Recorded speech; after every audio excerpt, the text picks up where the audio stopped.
It is my pleasure to be with you this evening, March 8th, 2021.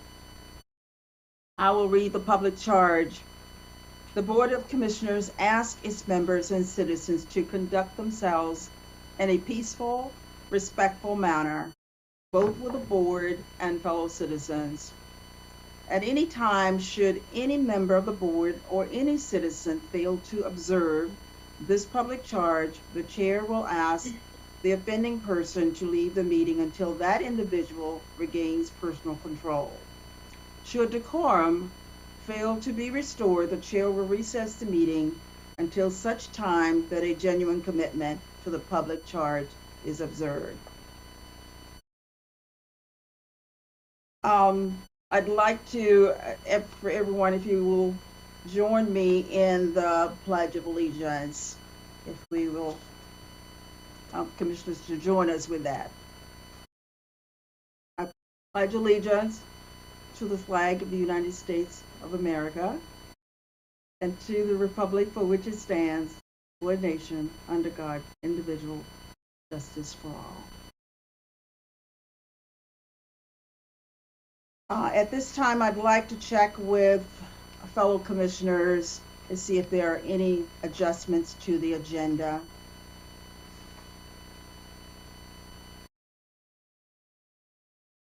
Hearing none, we will move on to the announcements.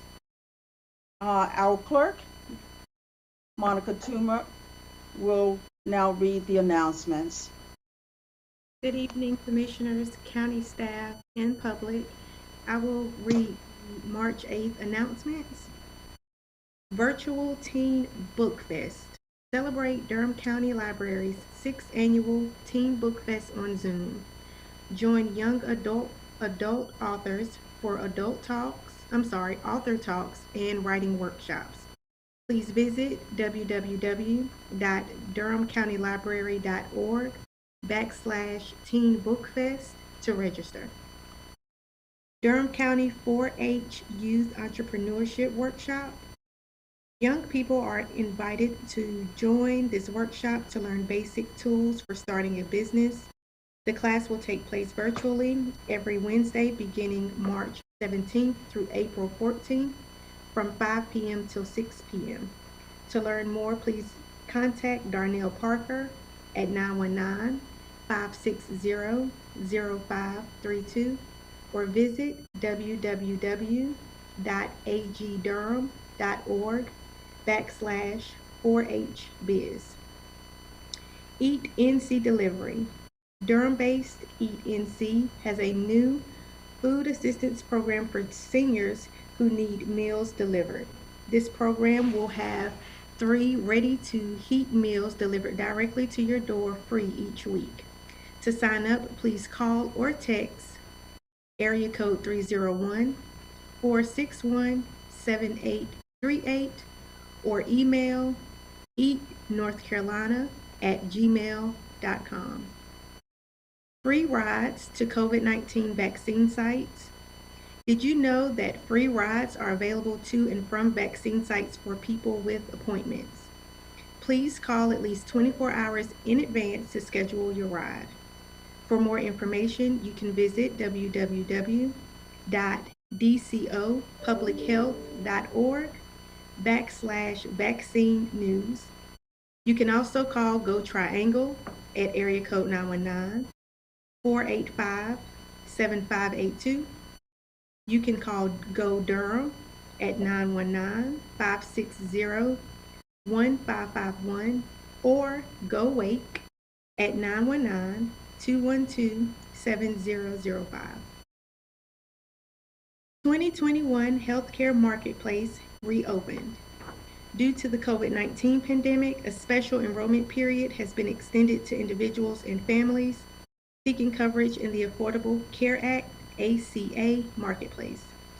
Eligible people now have until May 15th, 2021 to find a health insurance plan that works for them. For additional information and to apply for coverage, you can visit www.healthcare.gov. Durham Pre-K is now accepting applications for the 2021-2022 school year. Families living in Durham County with a child that will be 4 years old by August 31st are eligible to apply for a pre-K seat in Durham Public Schools Title I, Durham Head Start, NC Pre-K, and Durham Pre-K classrooms. Families can apply online by visiting www.durhamprek.org/DPK-application, or you may call 1-833-773-5338 to speak with the bilingual Durham Pre-K Information Desk. That concludes our announcements for this evening. Thank you so much, Ms. Toomer, for reading our announcements to us. You do such a great job, and we appreciate it. Next, Commissioners, the board has before us the February 1st work session and the February 8th regular session minutes for approval. Are there any comments or corrections? Commissioner Jacobs. Yeah, thank you, Madam Chair. I did not have a chance to follow up with staff today, but on the February 1st minutes on page 5, Karen Haldeman's name needs to be corrected. It says Karen Alderman. Also, I just wanted to clarify, there was a comment that I made about expanding the participation in the Racial Equity Commission, and it wasn't that I didn't, in the minutes it says that DPS members be appointed to the commission, and it's that the DPS be involved in appointing members to the commission. So I just wanted to clarify that in the minutes on page 5. Thank you. Okay, thank you. Any other corrections? Okay, so can we accept the minutes for approval with the necessary corrections? Gonna get a motion. So moved. Seconded. Okay, the minutes have been moved by Commissioner Burns, second by Commissioner Alam, with the necessary corrections. A roll call vote, please. Commissioner Alam. Aye. Commissioner Burns. Aye. Commissioner Carter. Aye. Vice Chair Jacobs. Aye. And Chair Howerton. Aye. Minutes have been approved 5-0. We have a few ceremonial items. Commissioners, we have 4 ceremonial items on the agenda tonight. The first is a proclamation for the 19th annual March for Meals Month. And I will ask March for Meals. Let's see, Commissioner Carter, would you like to read that one for us, please? Yes, indeed, I would very much like to read it. The Durham Board of County Commissioners Proclamation, 19th Annual March for Meals Month, 2021. Whereas on March 22nd, 1972, President Richard Nixon signed into law a measure that amended the Older Americans Act of 1965 and established a national nutrition program for seniors 60 years and older.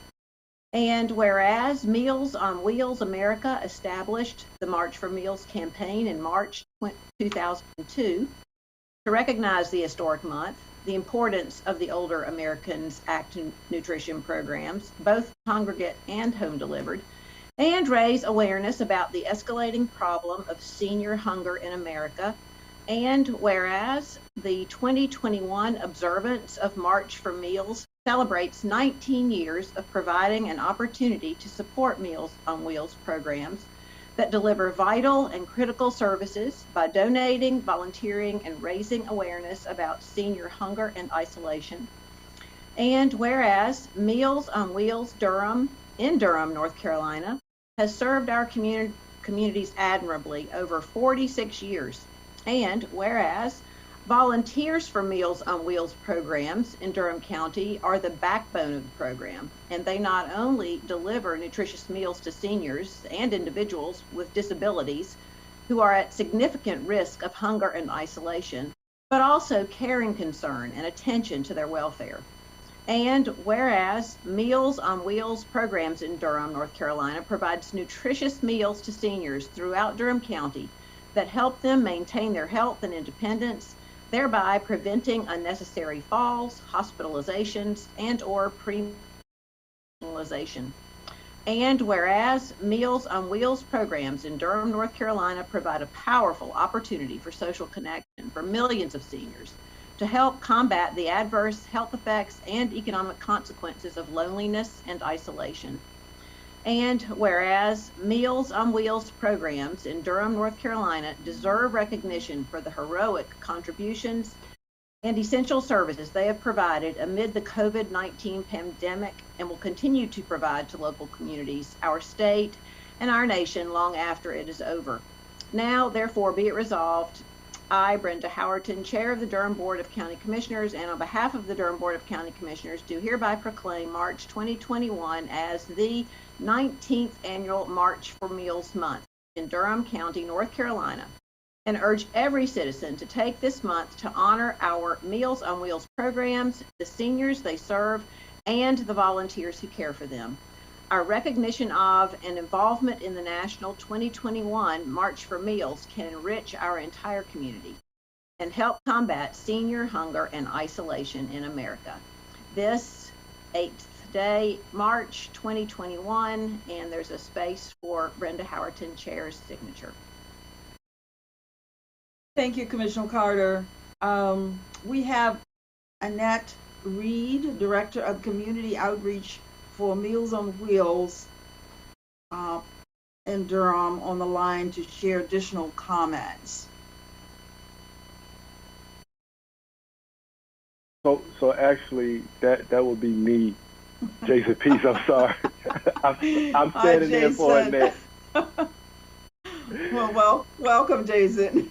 Well, thank you so much. First, let me thank you guys for honoring us on behalf of our clients, on behalf of our volunteers, our staff, and our board. We truly appreciate the proclamation and what it represents for the community. So, if I could, just for a second, with March Meals, it is a nationwide, month-long event that brings awareness to senior isolation and senior food insecurity. And so it's extremely important in our community. I know everyone is probably well aware of the pandemic and the effect that it's had on our folks, but over the last year, we've probably seen a 40% increase in the amount of meals being served alone. So that goes a long way to show you that the need is still there and it's continued to rise. And so with that, I would just like to encourage everyone here and everyone listening to get involved as best you can and how you feel most comfortable, whether that's volunteering, donating, advocacy, whatever. We can definitely use your help, and the seniors in our community can use your help as well. So thank you very much for the time. Thank you so much, Jason. Is there some congratulations there for you as well? That you guys get a grant? Did I recall that there was you awarded a grant? Yes, we were part of the Mackenzie Scott donations that she allocated across the country, and so we were very, very fortunate to receive a very large donation from her that we do believe will be transformative for our organization. Congratulations. Thank you. Commissioners, are there any comments from commissioners?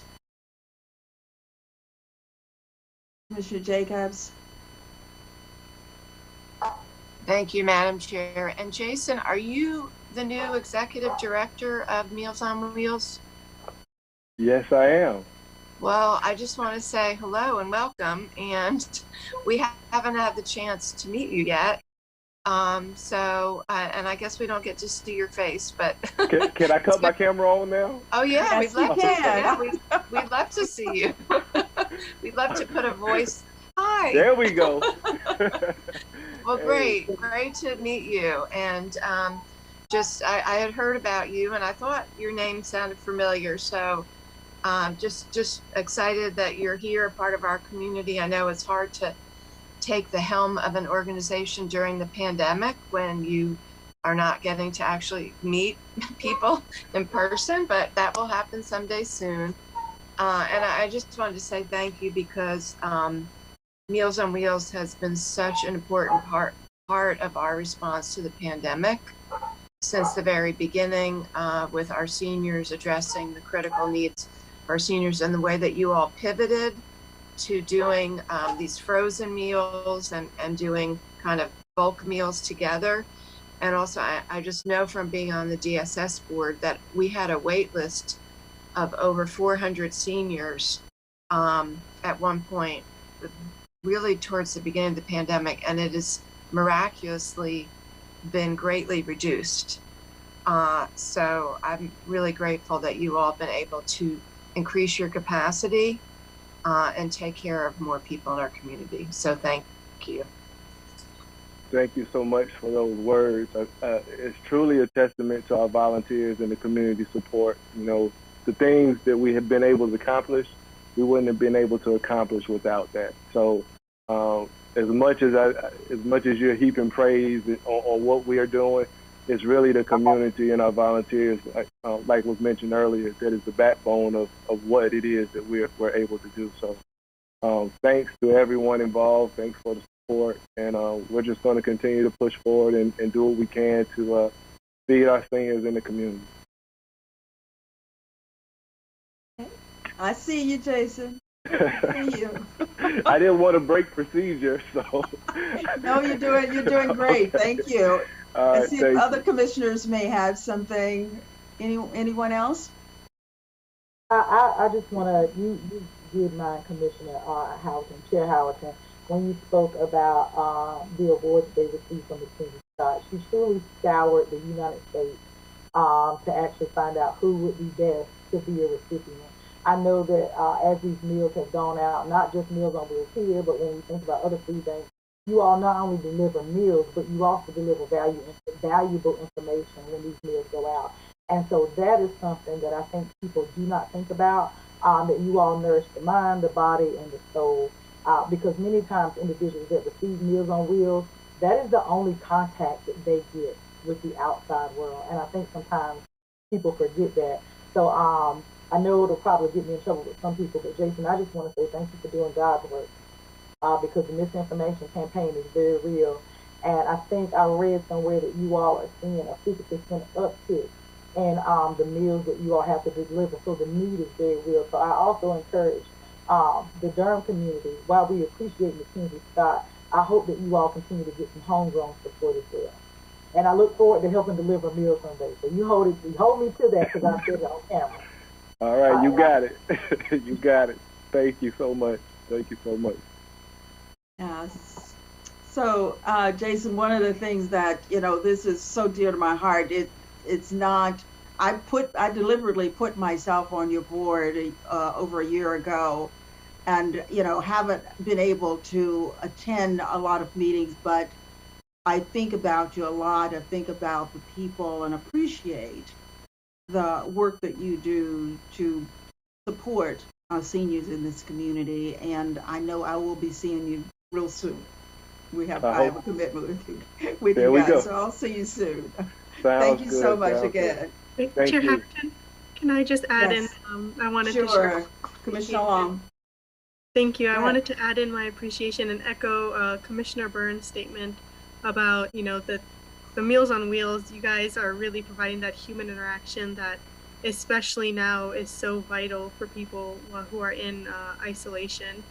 So I really want to say thank you so much for all your hard work, Jason, and for the work that you've done to get that Mackenzie Scott funding by being such an amazing organization here in Durham.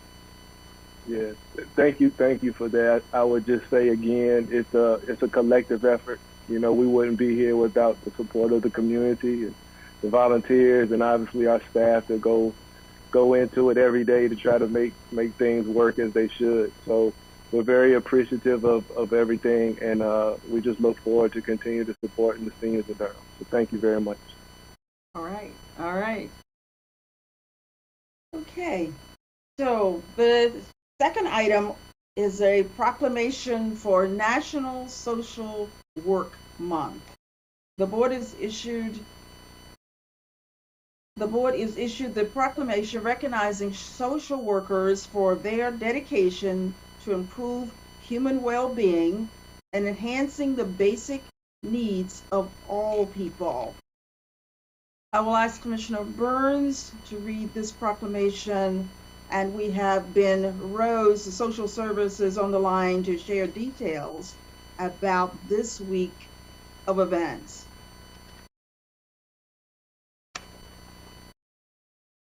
Okay, all right. Durham Board of County Commissioners Proclamation Social Work Month 2021. Whereas the social work profession for decades has been dedicated to improving human well-being and enhancing the basic needs of all people, especially the most vulnerable among us. And whereas this year's Social Work Month theme, Social Workers Are Essential, embodies the heroic contributions of the social work profession to our nation, including the work social workers have done to heal our nation during these times of pandemic, racial unrest, economic uncertainty, and political divisiveness.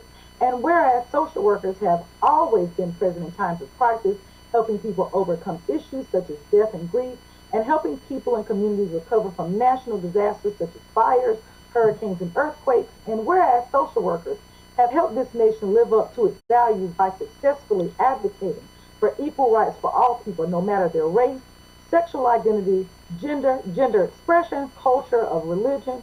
And whereas the social work profession is one of the fastest growing professions in the United States, with nearly 800,000 people expected to be employed as social workers by 2028.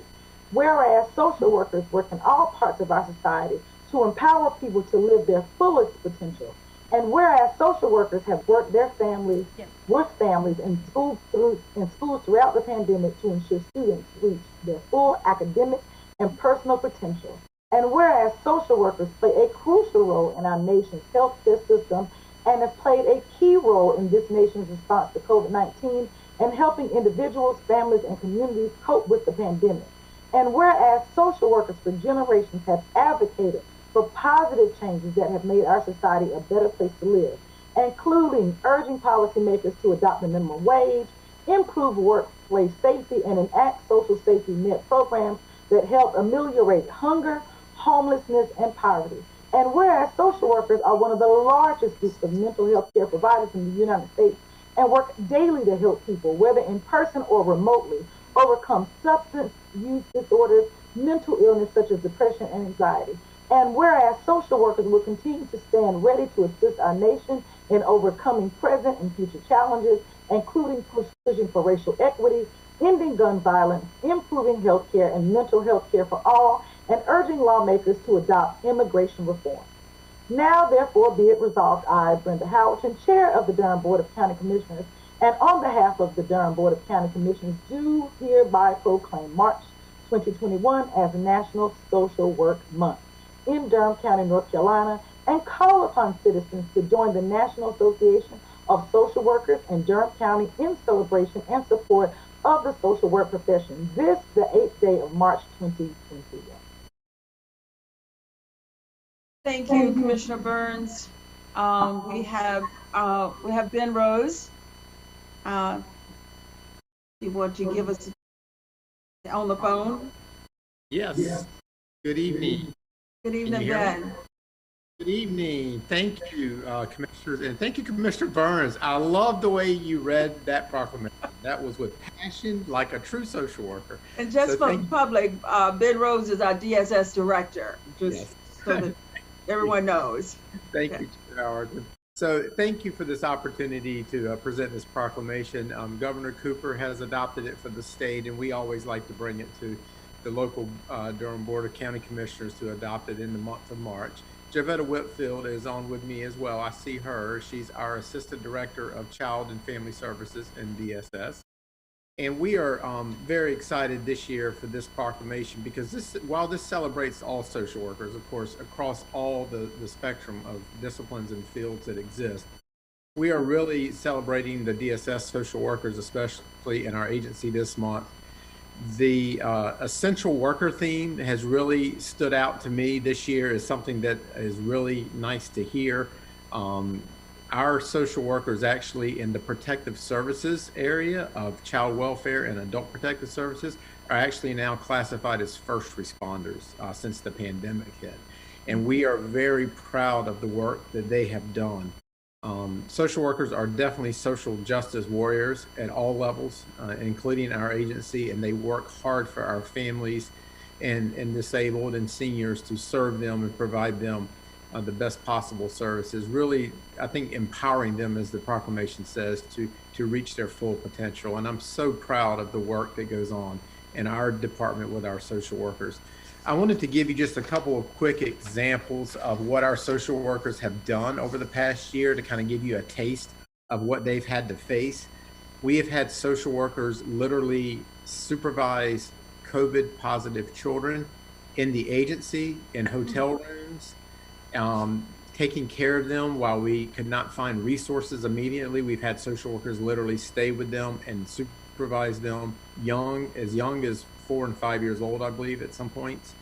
We have had adult care social workers enter adult care homes in Durham County where the pandemic has been literally raging, and they have walked into these homes, met with clients, met with staff to try to mitigate the spread of COVID in these adult care homes. We've had to have them serve in quarantine numerous times due to their dedication to deal with the pandemic in the adult care homes. We've had our adult protective services and child protective service workers enter homes under threats of violence, verbal abuse, walking into totally unknown situations, including potentially COVID as well. We've been able to equip them with the PPE they need, but it's still, at any time, they don't know what they're walking into. The verbal abuse that they do receive at times it's very challenging, and they are true heroes there. And we've had social workers process all these emergency rental applications that we've talked about with you over the last few months. That's been social workers doing that work as well.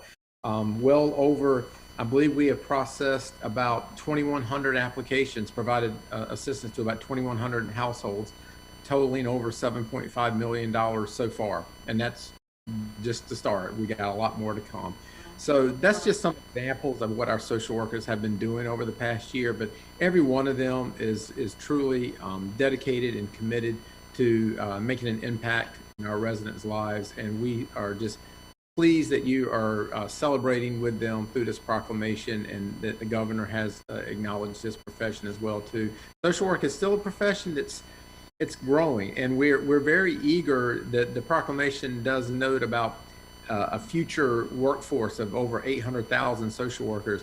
We're very eager to get back to some times when we can work with our university system. We have a very close working relationship with North Carolina Central University to do internships through their social work program. We have a position actually identified to assist with that once we can get through this pandemic, and hopefully get that position onboarded and get back to doing that work as well too. So not only are we providing the service, but we're helping to groom the future social workers. And we've been able to hire a lot of social workers out of NCCU, UNC, out of our local programs right into our agency. And it's really rewarding to see that, to see people take that profession, because they're not doing it for the money, they're not doing it for the fame, they're truly doing it because they want to make a difference in lives. So thank you so much. We appreciate you for celebrating this proclamation, and I'll allow Javetta, if she might want to make a couple comments, and we'll be happy to entertain any questions. So thank you.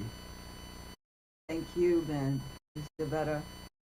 Good evening, everyone. I don't have anything else to add to Ben, what he said, but I do want to extend my thanks to the Board of County Commissioners for taking the time to recognize the social workers all across Durham, but particularly those in DSS. You know, Wendy sits on the board and she hears some of the challenges that the staff are going through. And we're up on a year now of dealing with the pandemic, and we're beginning to see its impact on our staff and the workforce emotionally, mentally, and physically. But before then, they have stayed the course. And as I've told them, even through the fire, even through the pandemic, still we rise and we continue to do the job to ensure that children are safe and protected, as well as the aging population. So thank you. Thank you so much, Javetta. And Ben, you know, you guys do the heroic work. You do the work that a lot of people would not want to do. So we are just so appreciative of what the work that you and your staff do, because it's so needed. So thank you so much. I want to open it up to the commissioners for comments or concerns, but thank you. Thank you. Commissioners, any questions or comments? I see Lowell's hand up. Lowell, I think Lowell's raising, he's waving at me. I thought he was just waving. Attorney Seiler. To the board members, especially the new board members, I will never pass up an opportunity to thank Ben and Jovetta and their staff for what they do. They're the unsung heroes. They do it day in and day out, but COVID has just taken us to a whole nother level. I know you appreciate it, but some of the things that they are dealing with are just what Ben and Jovetta have just articulated. My real concern is, I hope I'm wrong, but I have a great concern about the numbers of people who are in pain right now, who may be like that for some period of time. COVID has hurt us badly. And again, these workers do it day in and day out. They don't make any excuses. They just keep plugging away. I am so proud of both of them. So I would never pass up an opportunity to give my praise to them and thanks. Thank you. Thank you, Attorney Seiler. I just want, Commissioner Burns? I just want to, because I read the proclamation, I don't want to keep this going on, but I really want to echo the Mr. Attorney's sentiment. Even when we were going through orientation, there were many departments that he could highlight. He did not let one day of orientation go by without specifically calling out Ben's team. Not one day, because he knew how important their work was. He knew how much they were sacrificing. I personally and professionally knew how many applications they were processing in a timely manner, especially in comparison to some other counties. And when you sit here and you say that you all have kept COVID patients or had to watch over children with COVID, or when we think about how much work you've done, I will echo and continue to beat the drum. I literally hate that you all are doing this without having pay. Ben, I wish you the best of luck with your staff. I want you to continue to be a champion for change, despite it not being reciprocated by many. And just know that there are people who champion you when you're not even in the room.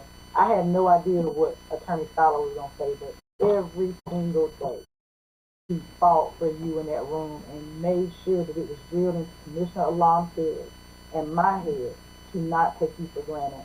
And sir, I just want you to know I have not done that for you or your staff since a day after being sworn in, and that will not change.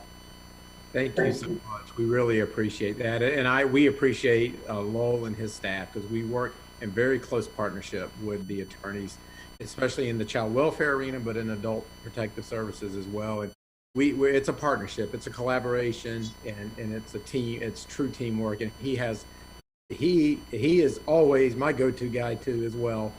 And his staff is truly phenomenal. But we really appreciate your support and your commitment to the mission. We want to keep moving the needle and making a difference. So thank you very much. Thank you, Ben. Other commissioners? Okay, I don't see Commissioner Jacobs. Did she just disappear or something? Her hand is up, Commissioner, Howard, and I can see it. She's raising her Okay. hand. She must have been hiding over there someplace. Commissioner Carter? You on the screen, are I'd be you? happy to speak, but poor Wendy's been waving her hand for. Okay, you past on the 30 screen, so I'm just, okay. Okay. Well, let me just real quickly. I thought that was a beautiful resolution. It just enumerated the multifaceted and interdisciplinary nature of your work. The examples that Ben gave really made me have deeper understanding for how brave your hearts are as well to be able to do all the social work that you do. And I just want to appreciate you, Jovetta Whitfield, and you, Ben Rose, on behalf of all of the social workers in the Department of Social Services for Durham County. Thank you for leading them, and please extend our undying gratitude for the just critical work they're doing, especially during the pandemic, but really always. Indeed. Thank you, Commissioner. Now, Commissioner Jacobs. Thank you. Well, I mean, a lot of comments have been said already, and the resolution is fantastic. But I just want to really hold up that our social workers are our largest department in Durham County government, and they have been a lifeline for people in our community for the past year. When people are desperate, need food, need housing, need help with, their power is going to get turned off. This is where they've turned, is to our social workers.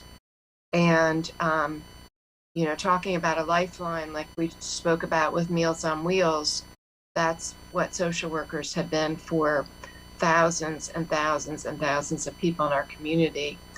And the thing that's also so remarkable to me about our DSS staff is that it's not just the dedication and the compassion, like literally sleeping in our human services building, spending the night in a lobby with children who are COVID positive because there's nobody who wants to take them, but also the innovation that has not stopped in DSS. I mean, again, day one, pivoting how to provide the services, and starting things internally, like a racial equity group is starting internally.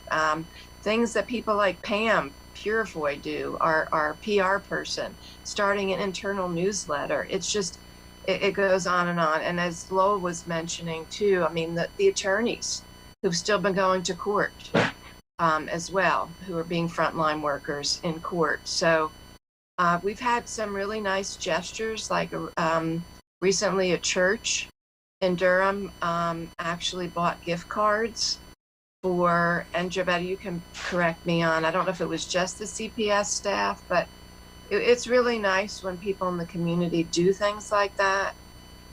It does mean a lot when the community does uplift and support and recognize our workers. So anyway, we're looking forward to getting on the other side of all this. But again, you are my rock stars. So all of you. So thank you. Thank you, Chair Commissioner Jacobs. Thank you. Yes, the church effort was very nice. They provided note cards, I believe, to our staff just to say thank you, and it was just such a nice gesture to have that. And we try to do that as well internally, because we do realize the sacrifices our staff make day in and day out. So we really try to keep it positive for them and really support them in all that we do. And your support means a lot to us and to them. So again, thank you all for the kind words. We appreciate it. And we will definitely communicate this with our social workers and all ours. Yeah, please do, Ben, and let them know that we truly love and appreciate who they are. We certainly will. Thank you so much. You're welcome. Okay, next, our proclamation, commissioners, like we've heard, most of us have heard a lot probably over today and yesterday, the board has requested a proclamation to proclaim March 2021 as Women's History Month in Durham and recognize the month-long celebration dedicated to commemorating women and gifts for their often overlooked contributions in American history. And I will ask Commissioner Alam if Commissioner you Jacob, will read this one. I'm sorry. Commissioner, I know that before Commissioner Alam reads it, I would respectfully request a point of personal privilege and request that we add Commissioner Alam's name to the resolution. I'm not reading it, but her name is not currently on the resolution. I have not discussed this with her, and I apologize for the oversight, and I don't know how a lot of us didn't catch it, but it is historic that the first Muslim American female was actually elected here in Durham County, and I think it would be remiss if we did not mention her in this resolution. So if that is all right with others, even after she reads it, could we add it later? Sure. And we'll ask Deborah Craig Ray, so she's the staff person on this, if she will take care of that. Deborah Craig Ray is the general manager, and she will accept any comments and additional comments that you have. So, Commissioner Alam, if you would like to read this proclamation. Thank you, Chair Howerton, and thank you so much, Commissioner Burns. Durham Board of County Commissioners Proclamation, Women's History Month 2021. Whereas, Women's History Month is a celebration of women and their contributions to history, culture, and society, and has been observed annually in the month of March in the United States since 1987. And whereas, the early roots of Women's History Month tied to a week-long celebration of women's contributions in 1978. 2 years later, President Jimmy Carter issued the first presidential proclamation declaring National Women's History Week the second week of March. President Ronald Reagan issued a proclamation years later that expanded the commemoration of women to the entire month of March.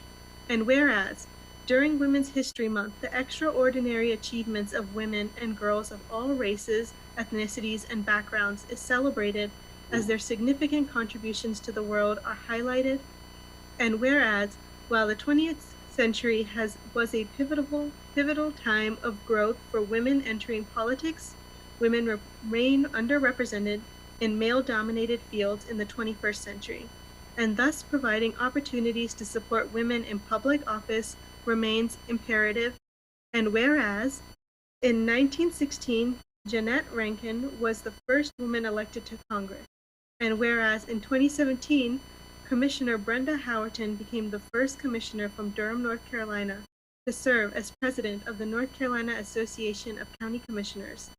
And whereas, in 2020, the people of Durham elected the first all-female board of county commissioners, and in the same year, Senator Kamala Harris became the first woman elected as Vice President of the United States of America. And whereas, recognizing women in public office brings awareness to the fundamental necessity of their work and will help inspire other young people to serve their communities. And whereas, women play a critical role in the vitality and diversity of our communities and are essential to shaping our local, state, and national history. And whereas, many achievements made by women in American history have been noted and applauded. However, there are countless heroines who remain unsung and their contributions overlooked. Now therefore be it resolved, I, Brenda Howerton, Chair of the Durham Board of County Commissioners, and on behalf of the Durham Board of County Commissioners, do hereby proclaim March 2021 as Women's History Month in Durham County, North Carolina, and call upon citizens to acknowledge the courage, sacrifices, and successes displayed by women, and to mark this month with appropriate observances uplifting and honoring women everywhere. This 8th day of March 2021. Thank you, Commissioner Alam. And if we could have comments from Deborah Craig Ray. Good evening, Chair Howerton, Commissioners, and County Manager Davis. Thank you so much for approving this proclamation. Certainly, this is historic for us because we have a historic board, an all-female board of commissioners, the first time in our history.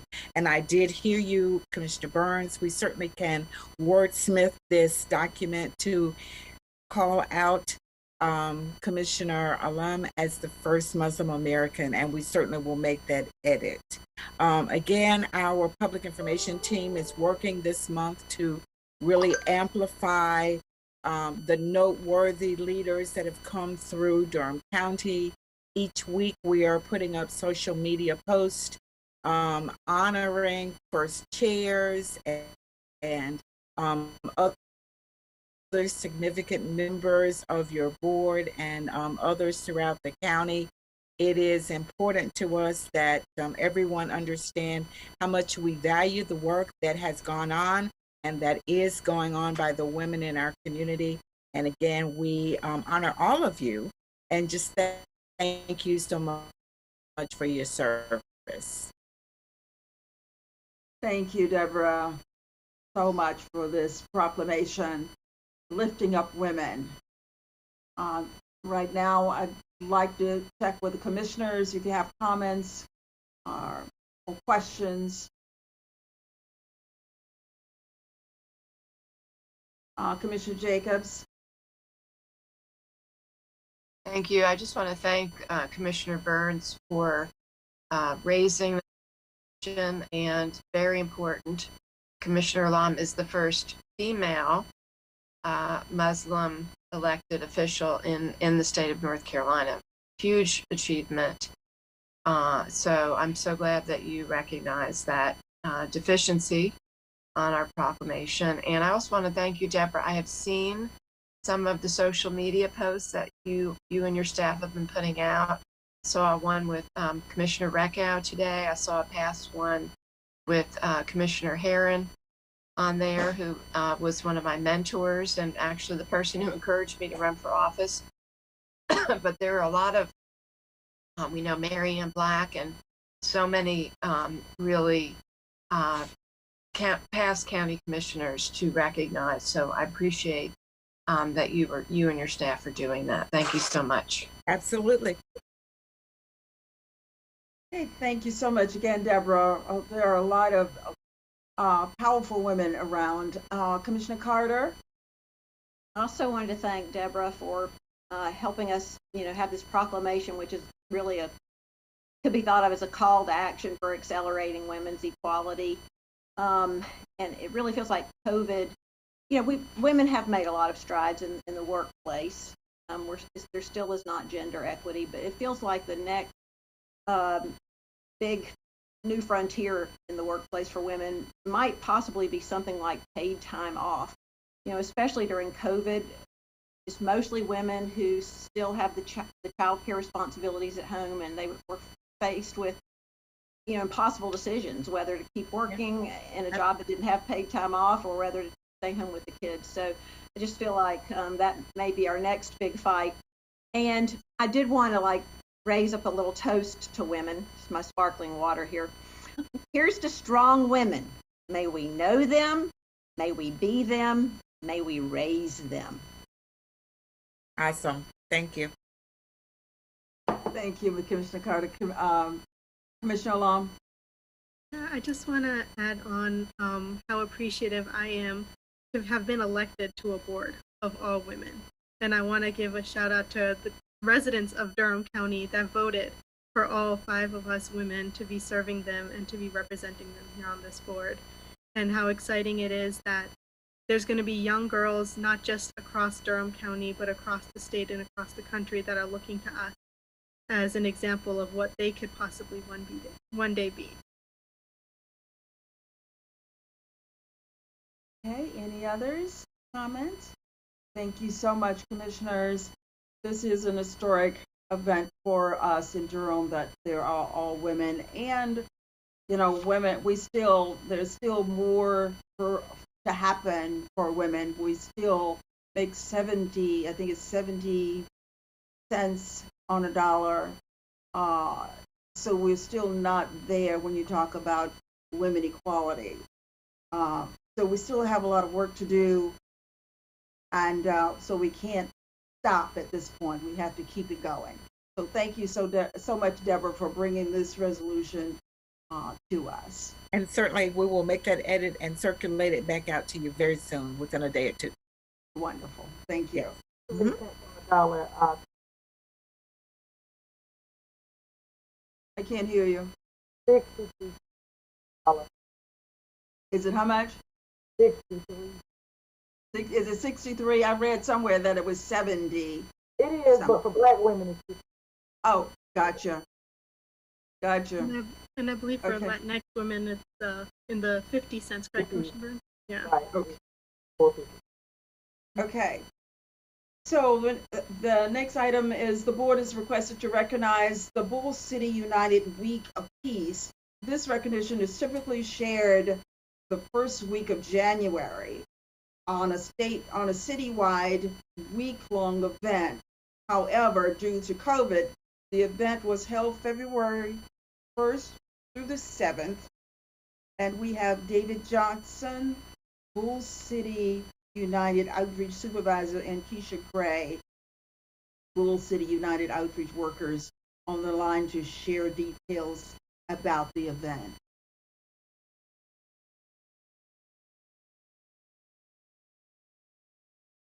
Yes, ma'am. Yes. Okay, I'm sorry. How's everybody today? Fine, David. How are you? I'm fine. Good to see you as always, Ms. Brenda. I want to say first of all, thank y'all for this recognition. It's been a rough year and some change dealing with everything we done had to deal with, as far as with COVID and with violence. So I just want to say thank you just for the recognition. But as far as with the Week of Peace this year, February 1st through the 7th, like always, we went through to the hardest hit neighborhoods here in Durham that was affected by violence. During this first week, just to bring a call to action for change, to tell you the truth. Basically what we've been doing, this is our 5th year doing this. But this year was a lot tougher due to COVID restrictions and just the overall increase of violence. So this year was we had a great turnout. We went to Ragtown community. We went to the 2 hardest hit communities in East Durham, right there, Main Street, right there by the police station, and Liberty Street, right across from the police station. Of course, we went to McDougal Terrace, and of course, we always go to the South Side. So I just wanted to say, just to give y'all just a update of what we want to do with the Week of Peace. We want to make this a recognized event throughout the whole Durham, that everybody is recognizing this is just a week for peace for everybody, not just something that we just do with our organization. We just wanted this to be a call to action throughout the whole city of what we're trying to do for just that first week of January, to recognize what we got, what the people we have lost during the last year of violence, and just bringing awareness of where we can go, we can stop violence during this new year. So that's our idea with the Week of Peace, and we just wanted to tell y'all about it. Any questions? Thank you, David. Yes, ma'am. Ms. Queen. Yes. Good evening, everyone. Chairperson Howard, it's always good to see you, ma'am. It's good to see you. Madam Vice Chair Jacobs, it's been too long. Miss Carter, how are you? Hopefully we can get this 15 and up going. Commissioner Byrne, I can't wait. I can't wait to get to know you, work with you. I've been a big fan since day one. It started on Driver Street. Netta, probably see you somewhere in one of the communities, but thank you. Mr. Davis, you already know change started with you. And David and I are truly, truly grateful for the support that you first started with the idea and the vision of stopping gun violence into our neighborhood, into our communities, and for my people of Durham. Being bred from Durham, being fed from Durham, and I know I'll be dead in Durham because I'm not going nowhere. But I can't, in the Bible it said 10,000 tons of thanks can never be enough for what God has done for us. I just want to say thank you. Like, I can't say anything else, Mr. Wendell Davis, but thank you. And thank you for changing the lives of others out here that we have helped. I'm just smiling because it's been so long since I've seen all of you. And it's funny because I grew up in a house with a stepdad and all women. And so I can only imagine, just working with so much diversity. And I just want to thank the whole BOC for all the support you give us. And thank you so much. Again, thank you, Mr. Wendell, and all you ladies so much. Thank you. And the two that just came on, we can't wait to work with you guys side by side when COVID is gone. Even we have our vaccinations, so we were adamant about getting back out there. So thank you again. I think someone was going to read something, and we just jumped out there like we normally do without any reservation, hesitation. So if someone wants to read the comments, again, thank you. Thank you, Keisha. Ms. Pierce, have something you'd like to say? Good evening to the board. All I want to say, I'm a cheerleader sitting here quietly. However, Joanne Pierce, General Manager for Health and Wellbeing. Just want to say that Bull City United, the team, they're unsung heroes, and every year for the last 5 years in January, they have participated or actually hosted this community citywide event. And it's an annual event, and of course, February, it happened this last month because of ensuring that the CDC regulations and guidelines were followed so that it didn't happen in January. But just want to say that this team does unique work. It's work that perhaps many of us viewing or participating on this call are not equipped to do or are able to do. And so I'm glad that you all allowed that space for this to be recognized this year. And this is an annual event. And I just want to say, thank you for this space and time. And thank you to the Bull City United team on this call and those viewing through YouTube. Appreciate it. Thank you so much. I go back a little bit thinking about Gail Harris and her vision for this to happen. So I'm just really thankful for the work that you guys continue to do. But let me open it up for commissioners. Any comments, questions from either of you? Commissioner Jacobs and then Commissioner Carter. Well, I just want to say, first of all, it's great to see you virtually, Keisha and David. And, both of you have been with Bull City United since the beginning.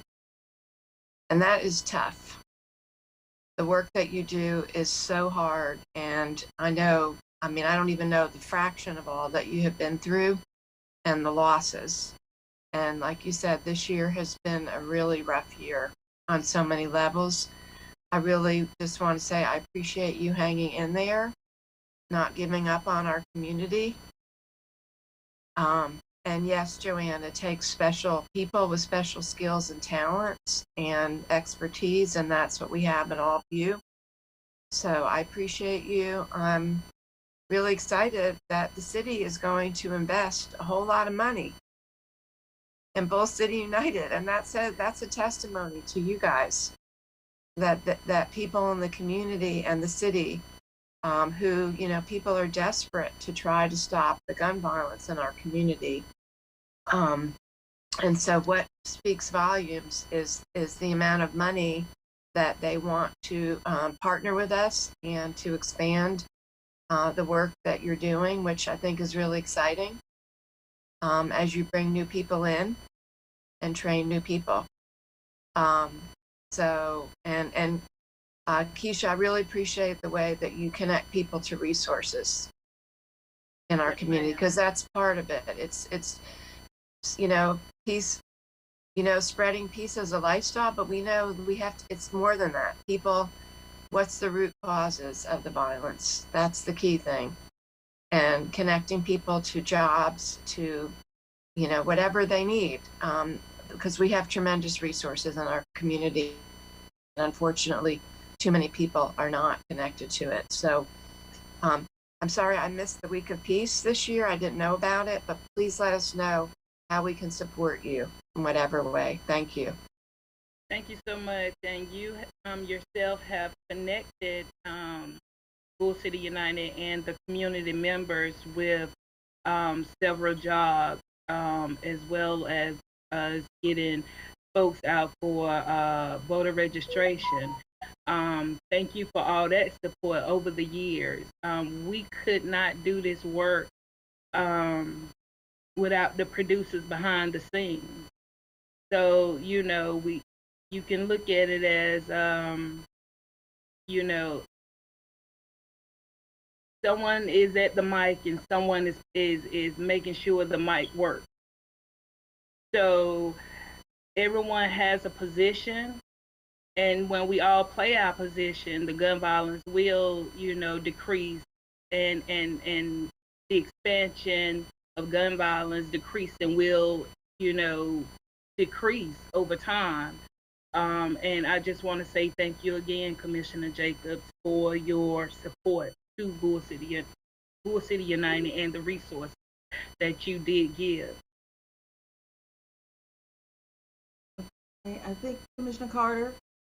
Wendy said a number of things I was hoping to say. I do want to mention how exciting it is that the city who wants to invest in social programs for community safety sees Bull City United as a model that they want to emulate. And I know it's going to require a lot of help from you all, leadership from you all. So in addition to thanking you for the work that you have been doing for these past 5 years, thank you for the work that I know you will be doing going forward as well to help expand the program.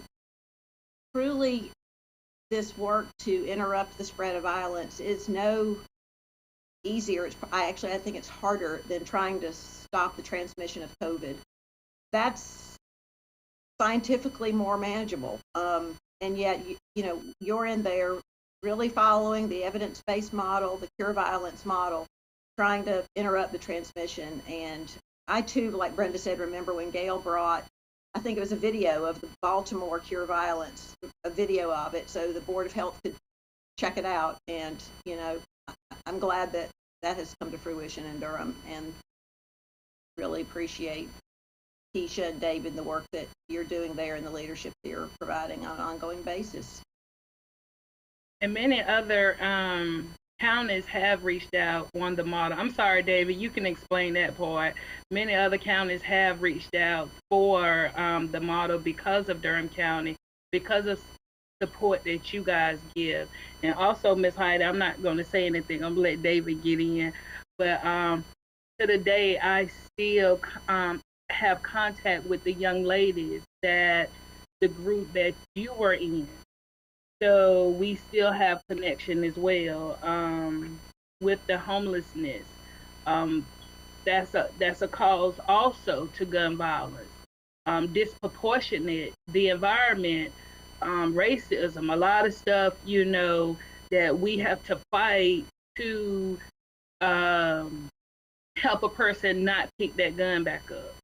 So, learning a lot of stuff throughout Durham County and its rich resources has really gave plenty of opportunities for young men and women to change the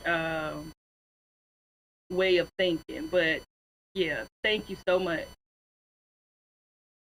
Thank you. I think I saw Commissioner Lum and Commissioner Burns. Thank you.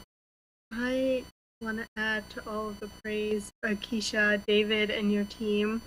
You guys are absolutely amazing every time. Like I've seen, especially Keisha, when we're out volunteering, you can just see in the community's faces. Like as soon as they see Bull City United, your green shirts out in the community, they feel safer. And they feel that their community and their family is there for them. And they see that family in you. So I just want to say, like, thank you so much for doing all of this work to make Durham safer, and to keep our community members, especially the kids, feel safer in their homes and in their neighborhood.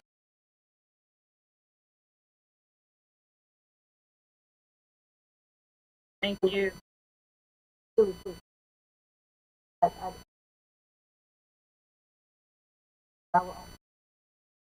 can't hear you. A little bit better. Go ahead. So I would just say, if you can hear me, I'll pop off and help. One of the things that I just want to work is not easy. And what I will say is, I know that you all are getting during any it off me. Still not hearing you. I'm gonna hop off and hop back on. I don't know why this is happening. Hey, look, this meeting might be the meeting where like folks talk. Hop off and hop back. So while she's doing that, I just want to say that there's just no words to thank you for the hard work that you and the dedication that you guys do. It's just words are so insufficient for what you do. Just to say I love you is all I can say, and I appreciate you. Now we appreciate y'all guys. And I'll be remiss to say this is a beautiful thing, all y'all ladies. That's why I was being quiet, queen, because I see this is a queen's night. So I was holding my place, it's just holding you down. So I really see what's going on, and I recognize and I see the growth in Durham, and I appreciate y'all support on everything. I know it's not even easy supporting a program like this. I know it's a lot of people that don't want to see us win and don't want to see programs like this survive. So I appreciate y'all always staying in the fight, especially you, Ms. Hamilton. Since you came, since we met you, you are being one of our biggest supporters. So again, we would like our gratitude to the whole board. That's it. Thank you. And if I may, Chair Howerton. Yes. I just want to add, because this team will not sing their own praise, is that this event is also about not only, going around different parts of our city to talk about, stopping the shootings, but also to remember the lives that have been cut short. And so just that healing element that they corral and come around and bring community together and really remember that. And that's a really important piece of Week of Peace. I think that's critical And then also just over the past, 5 years, the work that they're doing around social determinants and that understanding that you can stop shooting, you can work with community around that, but then again, getting to the root cause and understanding about systems and institutions and working better for systems change so that we don't have a situation where communities are divested of resources, because people always will find a way to survive. And if there aren't resources and access to those things and jobs and all of those institutional changes, then we'll have a repeat of a situation where people are left without many choices. So I'm just really, I just wanted to lift that up and thank you. Thank you, Ms. Pierce.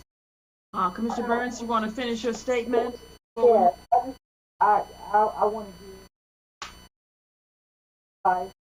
Yeah.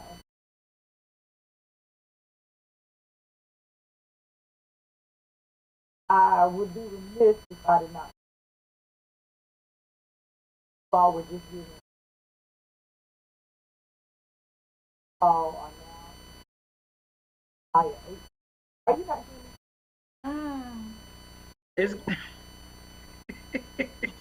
I got look. This is I my kept dog. moving close, huh? I don't know what is going on. I have. Something's wrong with your mic. I will email you all what I have. And I want to make this is just the Lord. I'm not. Thank you. Again, thanks to both you, David and Keisha, for being with us tonight and sharing. Thank you so much. Yes, ma'am. You're welcome. Bye. That ends the proclamations. Commissioners, we are down to our consent agenda.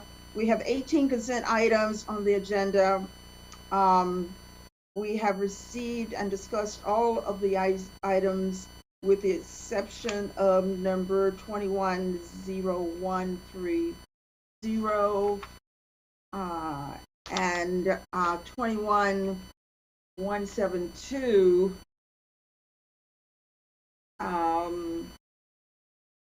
which are two new additional items. So, commissioners, if you'd like to need more information on those two items, or if you'd like to pull those two items,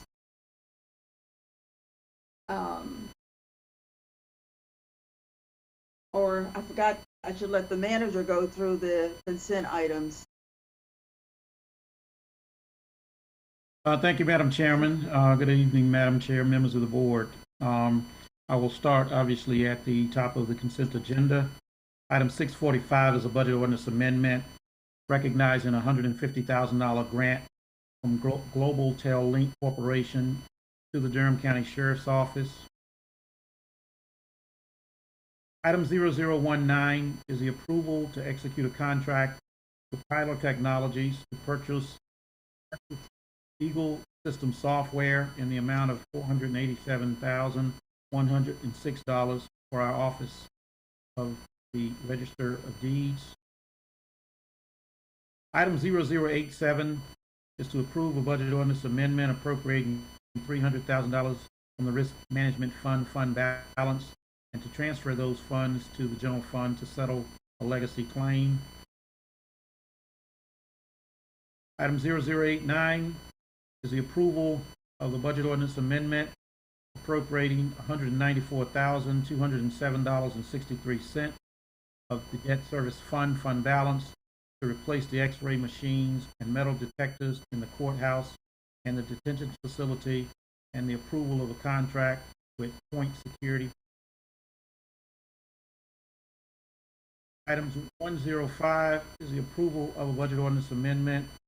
Recognize $188,000 in grant revenue from the City of Durham for the Soil and Water Conservation District to increase the expenses, implement the Southeastern Sustainability Community Fund project. Item 106 is the approval to amend the current contract with Insight Global's IS&T Help Desk using existing funds in the IS&T operational budget to increase that contract by $72,800 for a total amount of $145,600. Item 115 is a contract amendment to request the increase for the contracted amount for our electronic monitoring services with Booty US LLC. Item 116 is the approval of a budget ordinance amendment allocating $75,325 in contingency set-aside funds to support the Recovery and Renewal Task Force.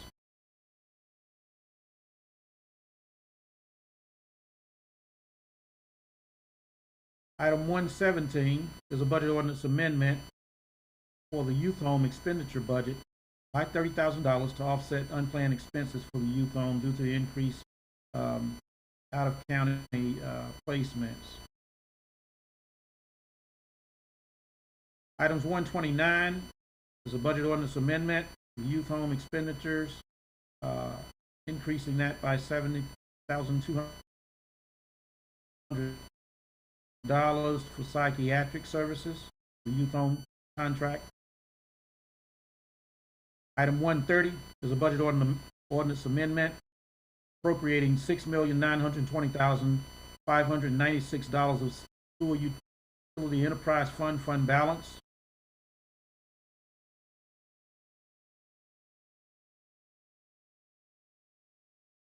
Item 131 is a Board of Elections South Data contract amendment.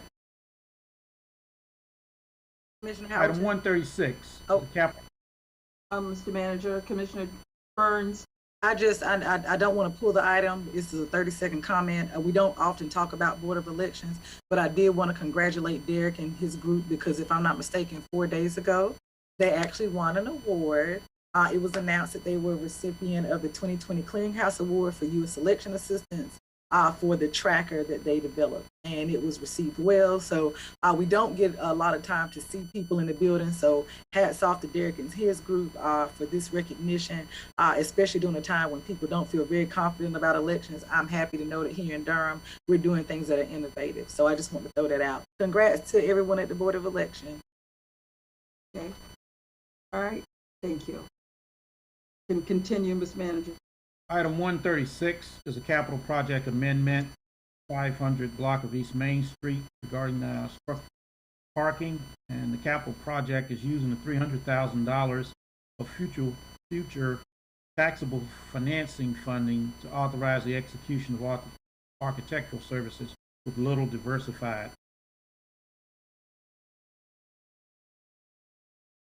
Item 137 is the Durham County Matching Grants Program and the approval of the 2021 grant cycle.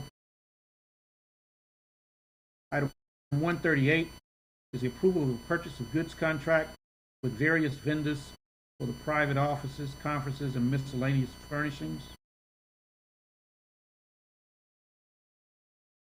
Item 139 is also the approval of a budget ordinance amendment utilizing $731,683 of contingency set-aside funds for the COVID-19 related janitorial services and one-time county facility costs. Item 161 is the approval of the budget ordinance amendment utilizing $465,920 of contingency set-aside for COVID-19 to extend the contract with Reinvestment Partners for non-congregate homeless housing at the Carolina Duke Inn. Item 172 is the adoption of the initial resolution related to and not to exceed $225 million in limited obligation bonds. Madam Chairman, that concludes the consent agenda. Okay, Commissioner Jacobs, are you making a motion or you have a? Well, I think that the two new items that were just added are really important, and I don't want to hold them because I don't want to make staff have to wait till the end of our meeting. But if the manager could just talk a little bit about first of all, the $225 million lob for Susan. Thank you. And because it's really a big deal and important. And I think, and then I just had a quick question about the second item, which was 210130, just because that's a big investment, and wondering if that was part of our contribution to the hub RTP infrastructure, if that was something separate. So But, Commissioner Jacobs, can yes. we go ahead and approve the consent items except for the two that you want to discuss? Well, actually, I perhaps- don't think the explanation will take long, Commissioner Howerton, if you're okay with that. Okay, if it won't take but a couple of minutes because we have other folks waiting. Yes, ma'am. Okay. Regarding the 0130, Jay could speak more to the project, but this is utilizing the funds that we set aside with our new system development fees when we implemented House Bill 436. So these funds have been accumulating, and this is the first time we're appropriating these funds for this project. So there's statutory restrictions, or there are restrictions as to how these funds can be spent. And so this is an allowable cost. Regarding the resolution of the $225 million, this is our next issuance where $150 million is new projects. And of that, $113 million is schools. That includes the New Northern, as well as some other schools. And then, of course, there's the stormwater project, the Northern Convenience Site for general services. And let's see, and the new youth home, it includes that. And it includes the sheriff's firing range. And this also, so $150 million is new money, and $75 million is refinancing what we issued out in June of 2020. It's time to take that money out. And Thank you. And we've got a great financing deal. Thank you. And Susan, I'm glad. I just wanted you to be able to talk about it publicly, because I think the public will appreciate knowing all of the important projects that we're moving forward and financing for our community. So Yes, thank you. Thank you. And this is the first step after we revised our CIP plan to include more funding for the schools. This is the first big issuance towards that. Well, thank you. So it's great news, and I appreciate you mentioning all of those different projects. Thank you so much. Thank you, Susan. So is there something you were trying to say, Jay? Thank you, Chair Howerton. Very briefly, and Commissioners, good evening to all. Manager Davis and Attorney Seiler. Vice Chair Jacobs, I believe you asked specifically, was this in support of the Hub RTP project? Am I getting that correct? I didn't know if it was part of the $20 million investment or if this was a separate support to it. Okay, thank you for that clarification. It is a separate investment. While it will offer some support to Hub RTP, there are some existing lines we've had for many years that run adjacent to their track. And so we are taking opportune time to replace those and reinvest in our system. And as Susan mentioned, this comes from a special fund that we had to establish a few years back in response to state legislation. And so while it will offer some support to them, it is also part of our ongoing process to reinvest in our system, and is a separate investment from the $20 million that the board approved some years ago to go directly into that site.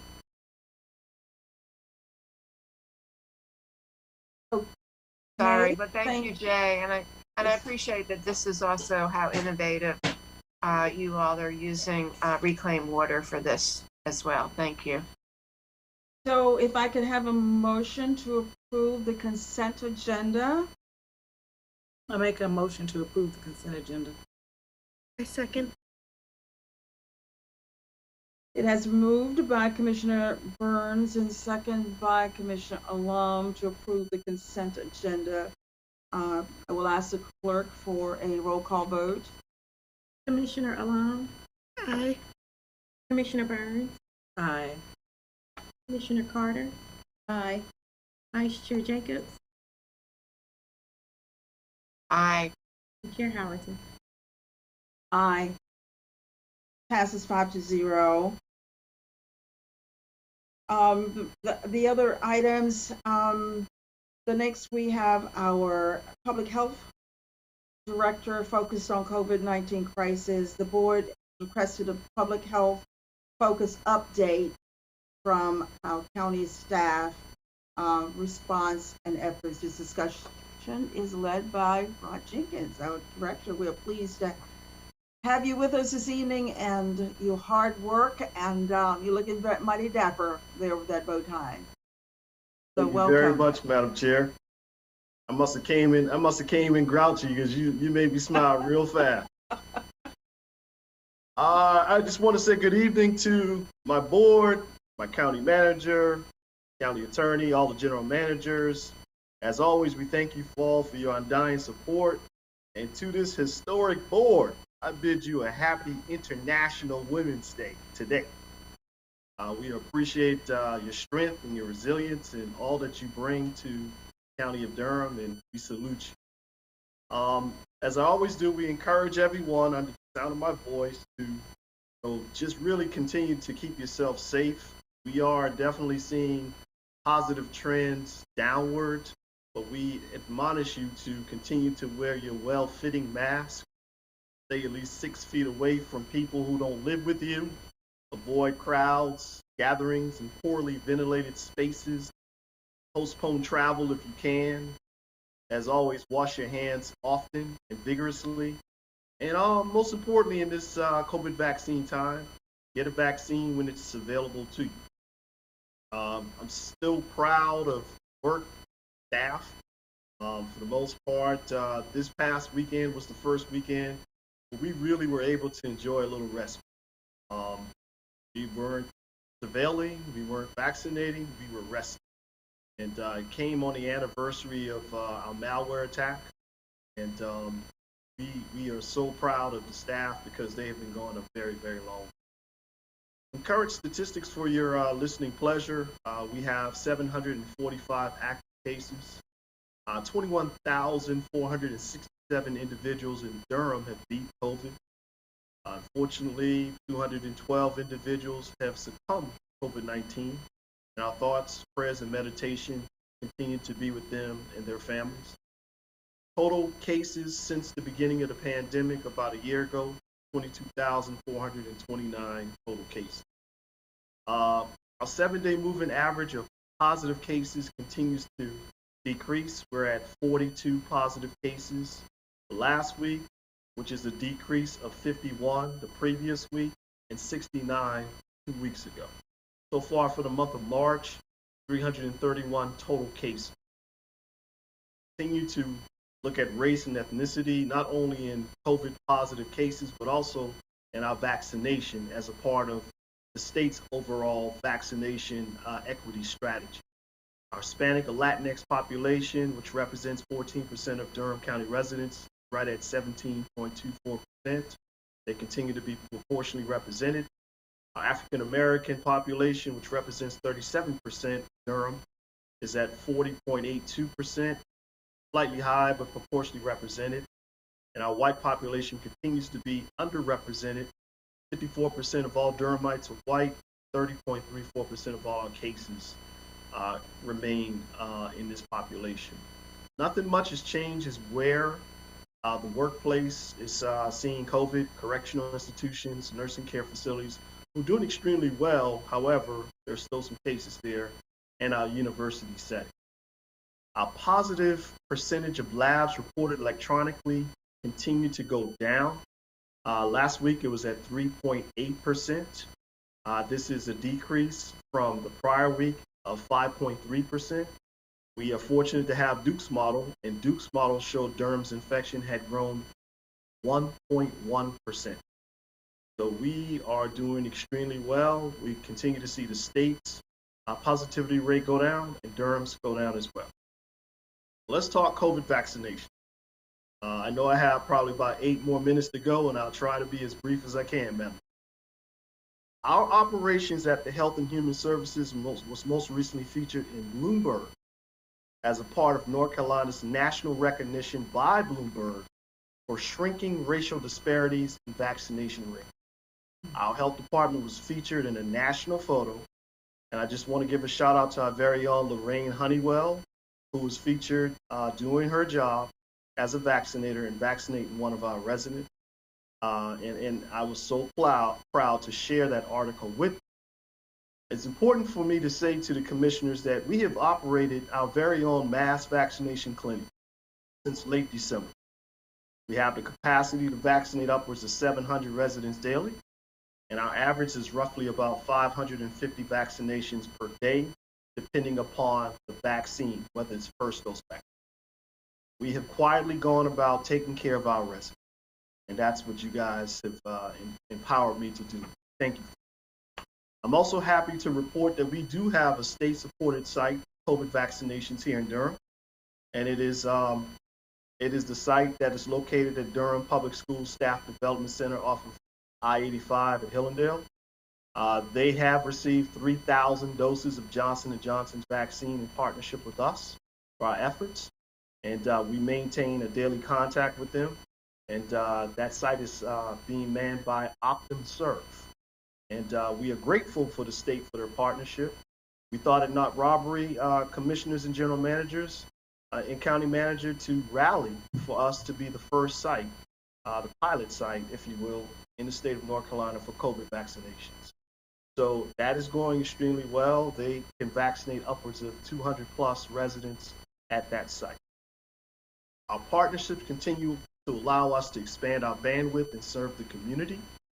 Proud to report that North Carolina Central University, in partnership with St. Joseph AME Church, have established a partnership for COVID vaccinations on Central's campus. And Durham Public Health provided them with 700 doses of Johnson & Johnson vaccine to get them started to begin their vaccinations of our historically marginalized populations in groups 1, 2, and 3. That is off to a great start. I believe that they are set to begin vaccinating on tomorrow. We've also partnered with local pharmacies to allow us to concentrate on our vaccination target populations and also to promote vaccine equity. Most recently, we targeted our educators in private schools, and I'm proud to report, as far as Durham Public Schools, teachers and staff, just about everyone who desired to have a vaccine were able to get a vaccine. With this being a vaccine without borders, they had the option of going to different places. But in my conversation with Dr. Pascal Mabenga this afternoon, we both agreed that the majority of the teachers have been vaccinated successfully. So that's something I definitely wanted to report to you all. Our work with local churches in partnership with the faith ministers continues. We have an event planned for March the 20th, and that is going to allow us to have a confluence of both Black and Latinx parishioners and residents, and we aim to be able to vaccinate 500 individuals. We had a site visit at Peace Missionary Baptist Church, I believe it is, and we saw the layout, we met with the ministers, and we are off to a good start. We are fortunate to be able to petition the state for additional event vaccines, and so far for the past 2 weeks, we've been granted those vaccines. We've also received some reallocations, which have allowed us to vaccinate teachers and everyone in Group 3 as vaccine supplies allow. I'm also proud to report to you that we have not forgotten about our Latinx population. We donated, we being Durham Department of Public Health, donated 200 doses of Moderna vaccine to the Latin 19 Healthcare Coalition. And last Thursday, they held an event at La Samilia at Asbury United Methodist Church. I attended that event, and it was spectacular. There were a lot of individuals, it was crowded, and they were able to successfully vaccinate over 200 members of the Latinx population in Durham County. And we intend to give them 200 more vaccines, hopefully this week, for their effort. So again, we are working with a number of individuals, as far as our equity strategy. We also want to report that we're working with our homeless providers to provide vaccines to vaccinate our homeless populations and our providers in a few weeks. We're targeting March the 20th through the 21st for these events. And we are also assisting with residents with disabilities in partnership with a couple of organizations that specialize with this very, very unique population. And we want to be able to serve our older adults and our adults with disabilities to get them vaccinated. And we're also making efforts to vaccinate those residents who are homebound and are not able to get out and be as mobile as we can. So again, as vaccine allows and as planning persists, we will continue to do all that we can. As reported to you all previously, we have been guaranteed 1,170 doses for 3 weeks. I believe we're coming up on our second week. We got one more week to go. As I mentioned earlier, we do receive event doses in our allocations, and that allows us to really extend our bandwidth to be able to transfer vaccine to those individuals who are ready to vaccinate our residents. Some statistics for you, Madam Chair, and then I'll bid you a good evening. We are currently vaccinating groups 1 through 3. 99,790 doses of vaccine have been administered in Durham County. 60,676 residents have received first doses of the vaccine. 39,114 Durham residents have been fully vaccinated, meaning they have received the second dose. I continue to be proud of the staff and their commitment to equity. Numbers never lie, and as present, our demographic utilization of vaccine outpaces the state, and I believe that it will continue to do so, primarily because when you open Group 3, which is all of your essential workers, we know that we're going to get a lot more demographic. And from my vantage point in the mass vaccination clinic at the Health and Human Services building, I am seeing a wide array of individuals coming in. We continue to promote vaccine utilization through a number of town halls. I have several this week. We want to make sure that we help vaccine hesitancy to dissipate. And there's no town hall that I will not take in order to spread the good word about this vaccine. And I just want to say the final thing I'll say, Madam Chair, is that we now have approximately 53 eligible vaccine sites in Durham County. It doesn't mean that all 53 have vaccine, but we do have 53 different ways in which our residents can get vaccinated. Once vaccine becomes more abundant, I am more than sure that these individuals will be able to provide a lot more vaccination to our residents. As always, we thank you so much for your support. We thank you for allowing me to have this moment to give you a quick update. There's a whole lot more that I could say, but at this particular time, I'd love to answer your question.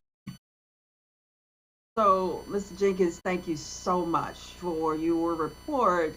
And it's more for our citizens. You know, you give us an update almost every day. You send out an update to the commissioners. So we appreciate you keeping us informed, and your being here to report out really gives the community an idea of what's going on, and they don't have to guess or second guess. So we appreciate you, and you're all over the community. I mean, you're everywhere. So we need to duplicate you so that you don't wear yourself out. But I just want to say that we so appreciate all the work that you and your team do. I don't know if there are any questions from the commissioners that we can get quick questions for you. And as you say, you're out of here. I know you want to go rest. Well, so there is no rest. There is no rest, Madam Chair. I just got a text from my point of contact at CVS, and they're asking which Durham County site would be the best site for vaccinations. So it continues. You know, again, I text messages like this make my day, because it means that they're hearing me. They're hearing, they're seeing, and they know the demand is there. Yeah. Well, thank you so much. Thank you. Any comments from the commissioners? Commissioner Carter. Thank you, Madam Chair, and thank you, Rod. It's always great to hear your very informative update and your upbeat method of delivery and of just the way you do your work. I always appreciate that and enjoy it. If I'm doing my math right, if we've given out about 61,000 first doses, would you say we're close to having vaccinated, at least for the first dose, about 20% of our population? We're close. We're right. Maybe not quite, but. Thank you for that question. We're right at about 18%. 18%. That's great. And it just keeps going up. And I wanted to say I was so proud at the Alliance Health meeting this past week, their board meeting.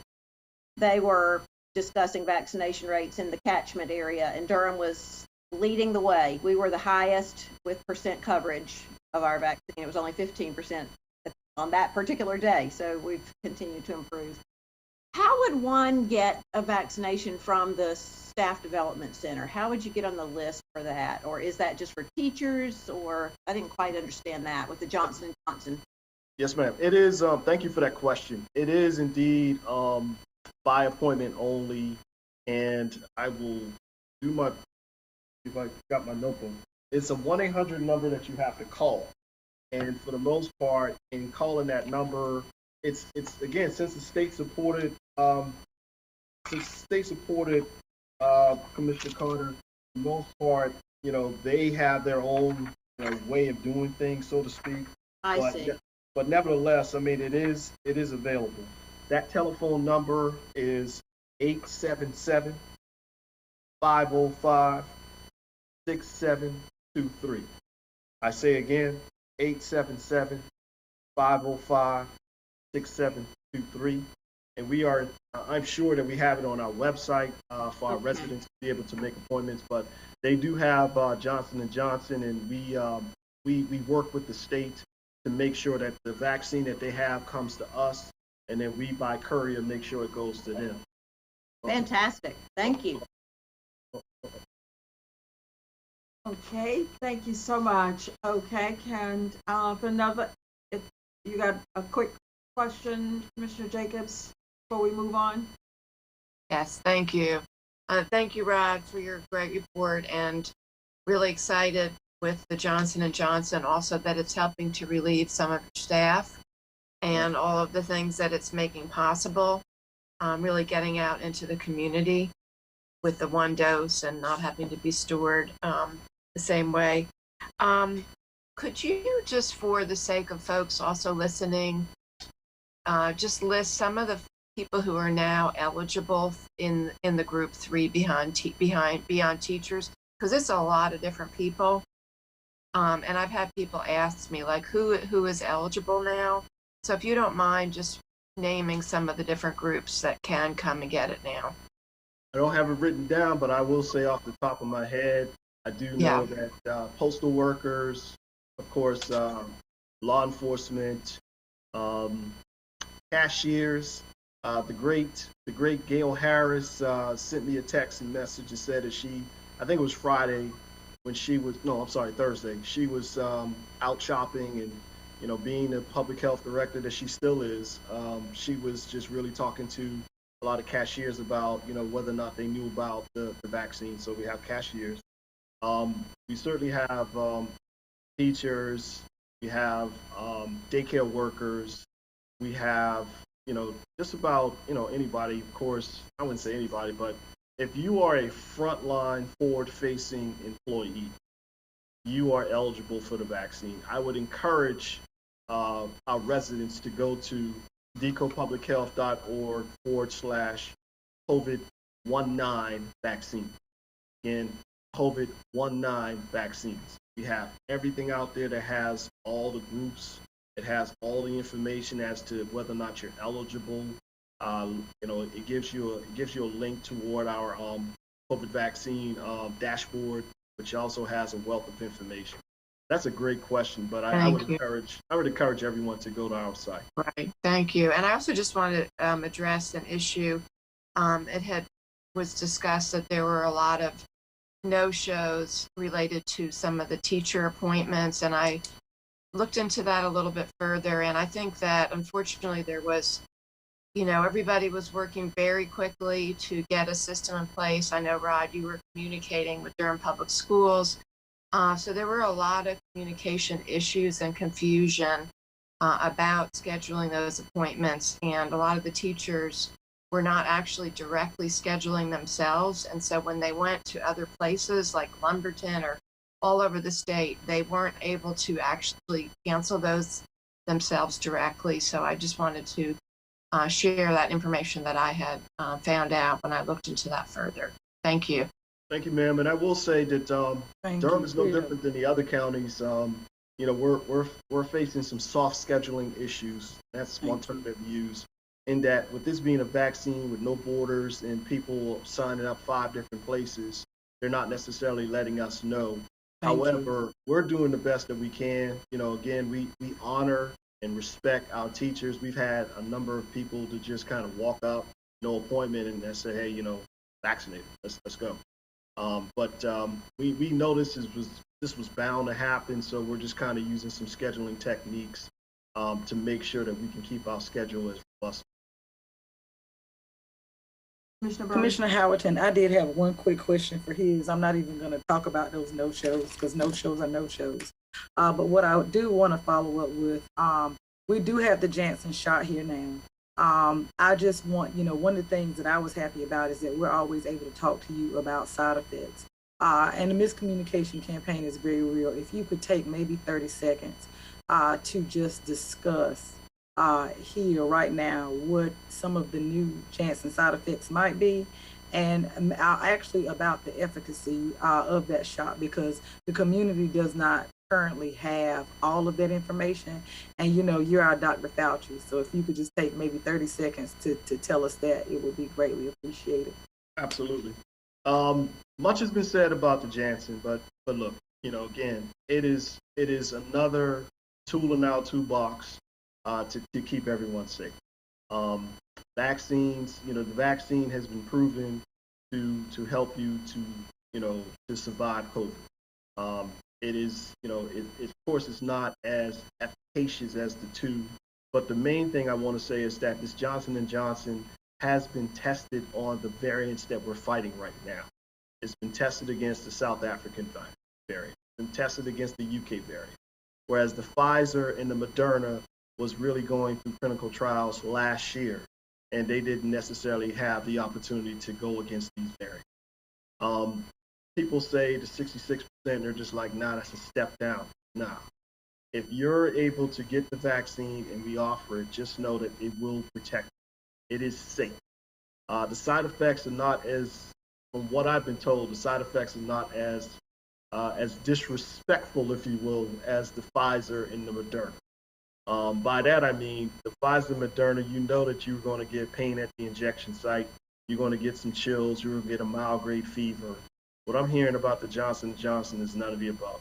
It's a different type of science, and for the most part, it's a good science. I'm hearing a lot of things. I'm hearing people say Johnson & Johnson needs to stick with baby powder and baby oil. It's just unbelievable. And of course, it made national headlines as far as what happened in Detroit, which in fact, a few days later, it was walked back. But nevertheless, it is a safe, great alternative, and some people really, really are getting good results. From a practical perspective, and I'll wrap up, who wouldn't want a one-shot deal? From a logistics perspective, as Commissioner Jacobs is saying, it makes things easy. It's easier to handle. You can keep it inside a regular refrigerator.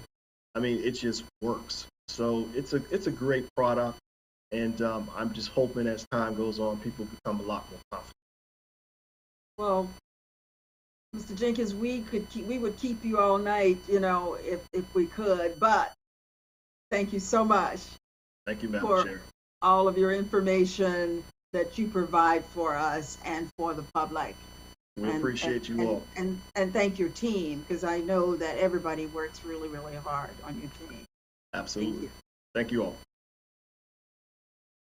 Okay. Our next item, commissioners, is 210182, the Durham County Attorney seeks approval with consultant to begin a process of training for the Board of Commissioners in the area of building consensus around controversial issues. And our attorney, Lowell Seiler, is the staff person on this agenda. Madam Chair, members of the board, good evening. Probably back around, probably around July, August, once the report was completed by Mr. Coleman, I was asked, and Wendy was the chair at the time, to try to reach out to get someone to assist the county commissioners with racial equity training and someone to assist with helping the commissioners with training. As you now know, once Commissioner Howerton became chair, after the new commissioners were sworn in December, I was immediately asked to start the process to try to expedite the training. And so I did that. I'm not going to repeat what Mr. Coleman said in his report, but let's suffice it to say that the board needs training, I would submit, as quickly as possible. And so based upon that, I was asked to try to quickly get someone to come in and assist us with training. And so I searched, found Mr. Robert Bob and reached out to his firm, and he has associated with several other teams to assist you all with training. And so we come to you this evening, and Mr. Bob is available and some of his staff. They are here to answer any questions that you all have. And so I would ask you to take the time to listen to their comments and what they propose to do for you. You've read the material from them. Bless you, I saw that, bless you. That was a good sneeze. So they are here to speak to you tonight. And so is Mr. Bob available? Before Mr. Bob starts, well, just to kind of put things in perspective. So at our last meeting, there was a discussion and questions about training and the proposal that was submitted. And I asked the commissioners to review the proposal over the week and come back with their questions to you by Friday. So we had gotten some emails, and I think people were under the illusion that the board had not seen the proposal. And what I want the community to know is that the board had the proposal over a week, and they had been asked to submit their questions and concerns. This is about the racial equity and the dysfunction that Coleman has, as Lowell has mentioned, had talked about. So just to put it in context that the board had seen the proposal, I think that some folks thought it was just sent out today, and that was, I want to correct that misconception. So there has been a need for our board training. The two new commissioners have not been here, been a part of the board, but what we know is that there are some things that we found out from our last training at the School of Government around policies and and procedures that we don't have as commissioners. So, Lowell, I'll let you take it from there. I just wanted the community to know that we just didn't dump it on the commissioners today. Oh, absolutely not. And this is an opportunity to associate ourselves with a variety of experts who are prepared to assist us with a number of different areas. Mr. Bob has probably been one of the longer standing managers in the country, has done very well. I also feel a need to correct something that I read earlier today. I want to be real clear that the county manager had absolutely no involvement in contacting this firm or the associated people working with this firm. This is something that I was asked to do by both Chair Jacobs and Chair Howerton. So this is something I've been working on, trying to get someone to come in and to assist the county manager. I mean, well, no, to assist the board. And so I just wanted to clarify that. And also, Attorney Seiler, before the consultants speak, so that they hear all the information up front, there were some comments from some citizens that sent in comments, and our clerk would like to read those comments. Good evening, commissioners. So the item was added to the agenda for discussion this morning, and because of that, citizens were not given the opportunity to provide comments on those items because the original deadline date was yesterday at 2 p.m. So that deadline date was opened and it was extended today. And I did receive a total of 5 comments between 12:22 p.m. and 4:57 p.m. There were additional comments that were submitted after 5 p.m., but I did have to put a stopping point on that time frame. But those comments were emailed to the commissioners, and I will also make sure that they are noted in our minutes. I apologize. The first comment received was from Nicholas Graber Grace. It reads, I see that tonight's County Commission agenda includes an item that I am very concerned about, a proposed contract with the Robert Bob Group. According to the agenda document, County Manager Wendell Davis and County Attorney Lowell Seiler are recommending that Durham County hire the Robert Bob Group to assist the County Board of Commissioners in working more effectively.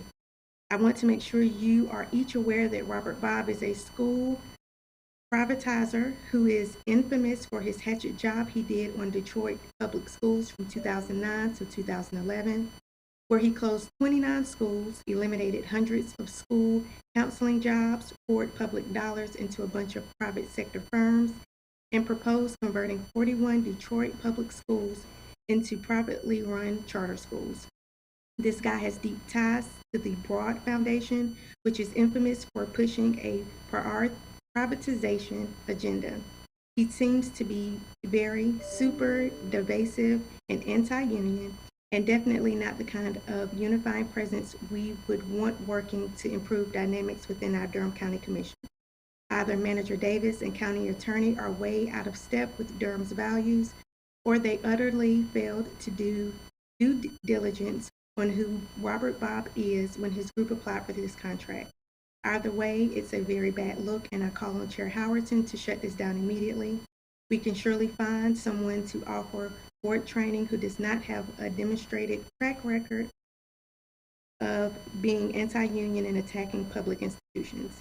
Here are some receipts to let you know a bit of Bob's record. There are 5 links that are attached. And he states, thank you for your attention to this matter. I look forward to hearing back from each of you, and I hope you find this information helpful in your deliberative process.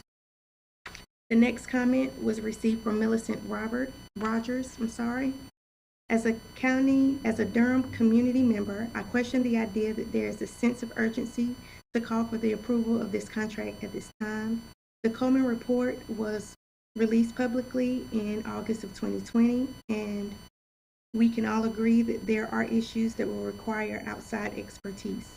County officials, specifically the county attorney, has waited 6 months to make a recommendation on who organization that would be, and now finds that it is so urgent that there can't be proper RFP process, can't be followed. There is not any more urgency around this matter now that the new commissioners are in place. There should be the ability for other agencies to be considered. There has been ample time for the county attorney to consult others during this period for presentation to the Board of County Commission. The public requires you all to request due diligence in this process. It is necessary for the advice and intervention to come from a well-prepared, well-vetted agency. This work can't be rushed, and the commissioners all deserve to see the applications from top-tier firms. Do not rush into an agreement with the BOCC group. Get more quotes and more options for Durham leadership. Respectfully requested, Millicent Rogers. The third comment was received from Michelle Burton. It has come to my attention that for tonight's Durham County Commission meeting, there will be discussion about the approval of a contract with Mr. Robert Bob and his consulting firm. From what I know about Mr. Bob, he was hired by the state of Michigan to be an emergency manager for the Detroit Public Schools and was charged with eliminating a significant deficit situation for the Detroit Public Schools, closing a large portion of the public schools in Detroit and turning those schools into charter schools, and firing and eliminating teacher positions in the city of Detroit. The decisions that Mr. Bob made had real-world consequences because one of my colleagues and good friends that I taught with in Wake County came to teach in North Carolina from Detroit due to the turmoil of what was happening in that city during the exact time Mr. Bob was the emergency manager. Even though Mr. Bob would not be doing specific work with regards to public schools here in Durham County, it does not send a very good message to the citizens of Durham County, a county that had to push back on the privatization and take over 2 DPS schools by private charter organizations back in 2017, Lakewood Elementary and Glenn Elementary, that our county commissioners would consider hiring a consulting firm that believes in the practice of privatization of public goods and services. It does not look good. Please read Mr. Bob's wiki page, which gives a great overview of the work that he did in the city of Detroit. That link is attached to this email. I would ask that you would not hire Mr. Bob's consulting firm and that you would look to another firm that can meet the needs of the Durham County Commissioners and the citizens of Durham County. I know there are other reputable consulting firms out there that do not believe in the privatization of public goods and services and who would better meet the needs of our citizens and community. The fourth comment was received from Millie Rosin. This is a pretty long comment, so I will read it, and the bullet points I will summarize it. However, it will be made available to the public on the county website as well as in our meetings. The comment reads, I write to you as a Durham resident to strongly urge you not to employ the services of Robert Bob Group as proposed in tonight's agenda. According to this agenda item, the RBG team's services will be employed to help the commission and its staff be more efficient in policy deliberations and to have more effective communications between the board and the staff concerning policies and procedures, roles, and responsibilities. The overall desired result is to make a more effective and efficient county government. Here are the reasons I do not support the BOCC employing the RBG team. The consulting firm is headed by Robert Bob, who was hired in 2009 to be an emergency manager of the Detroit Public Schools. During his tenure, he closed many schools, fired a number of teachers, and eliminated positions. Second reason, Durham County has had to deal with the threat of privatization many times coming from the state level. In 2017, DAE led a campaign that was successful in stopping the takeover of Glenn and Lakewood Elementaries. To hire a consulting firm that believes in the privatization of public services like public schools does not send a good message to the residents of Durham nor the employees of DPS. Third comment, this item also appears to have been added to the agenda very recently. I would ask Ms. Toomer, who is copied on this email, if she would so kindly let us know when the item was added. If it was within the last couple of days, that does not seem like enough time for all 5 commissioners to promptly research and vet the consulting firm before being asked to vote on it tonight. It is clear to me that this vote is about more than a consulting firm. It's about Durham's values as embodied by its county commissioner. How can the commission hire someone to advise them on policy deliberations and effective communication who so clearly does not align with our values as a community, who does not value public school workers and students?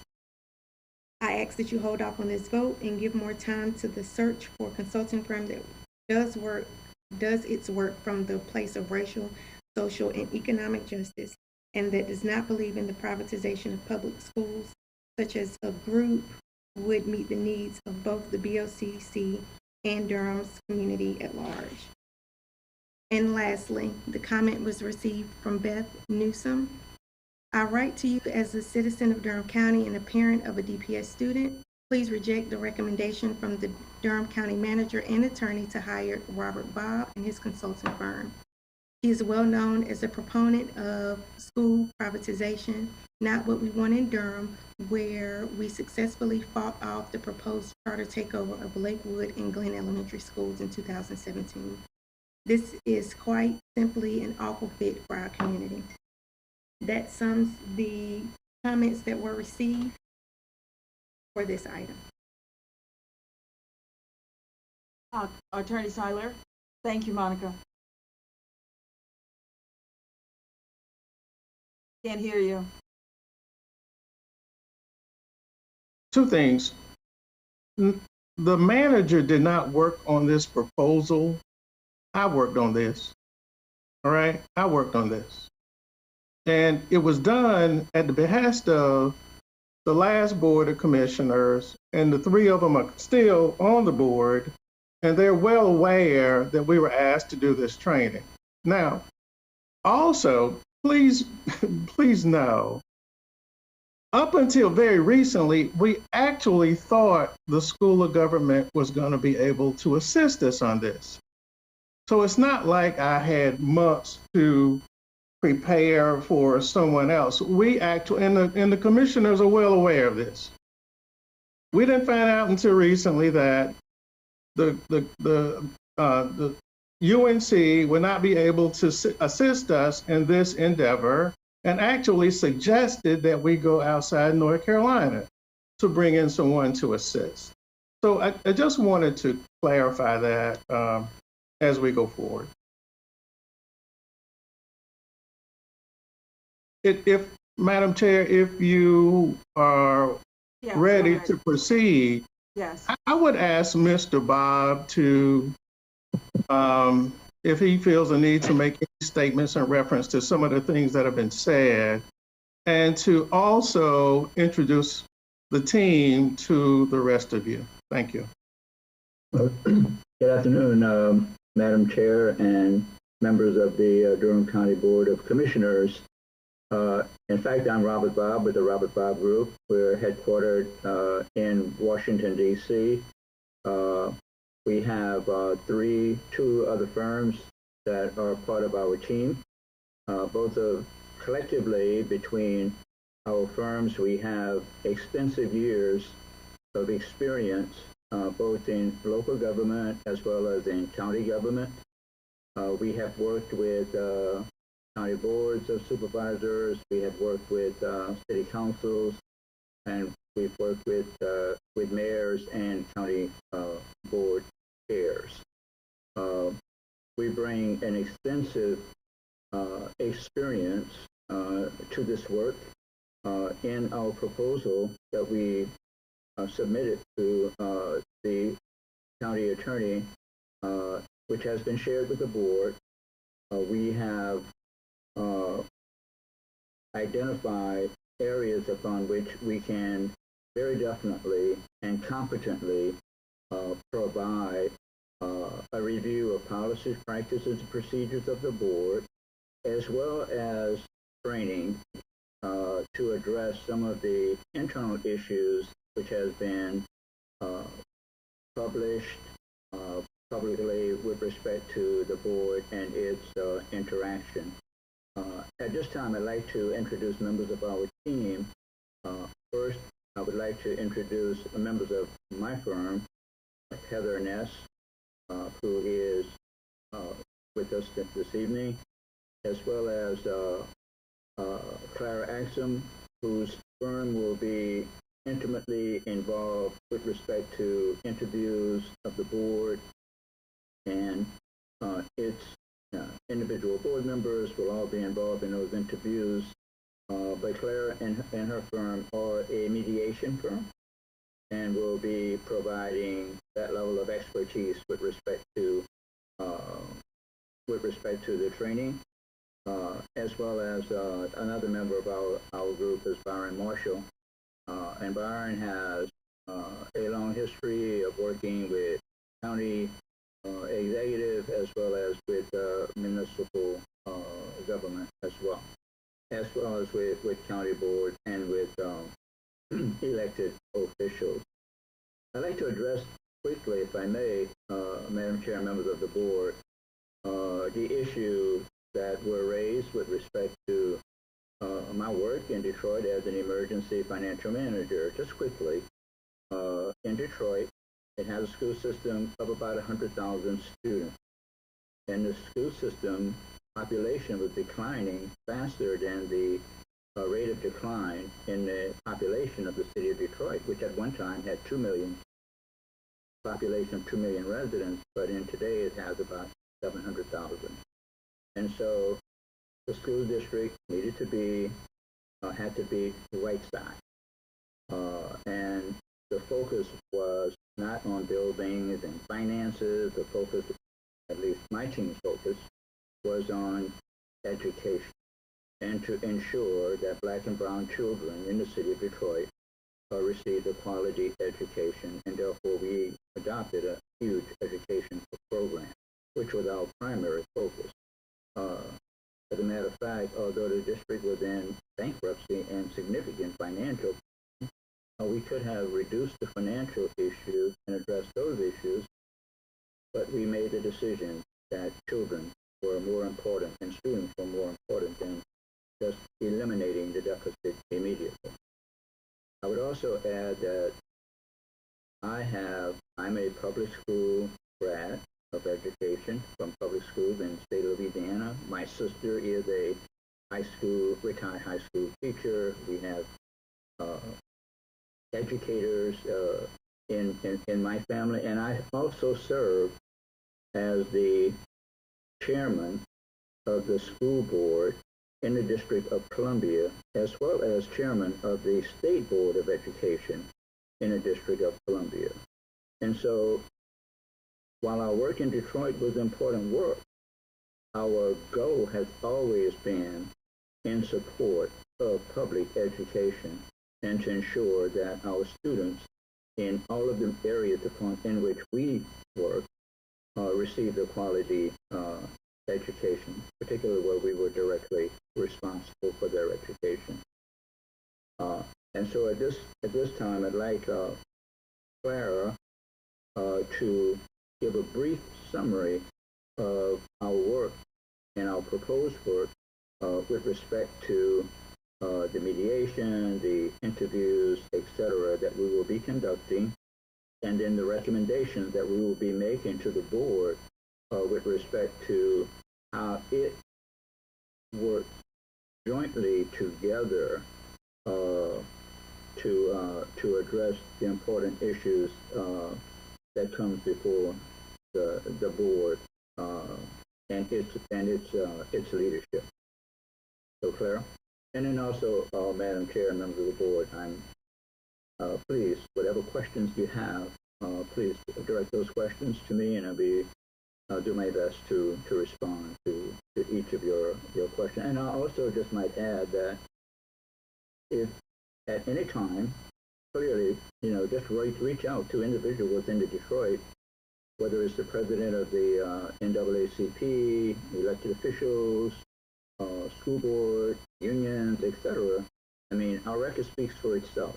The system was in dire trouble. and we had to make some very tough decisions, and those decisions were made, and then individuals who followed me were making similar decisions as well. Good evening, everybody. Madam Chair, Commissioners, happy to be here. Pleased to introduce you to the process that we would propose for the Durham County Commissioners. We would come in and believe very strongly that to make a project like this successful, you have to start with an assessment, a comprehensive assessment. And everybody here, and many of your public as well, your constituents, I dare say that everybody has an opinion about what the dynamic is, why it exists, what makes it impact the system the way it does, your commission meetings, your deliberations. And I think it's probably fairly set, if you will, or it has been named in the Coleman report. Our concern is working with you to assure that you turn dysfunction into functionality, and that you assure effectiveness by addressing those things.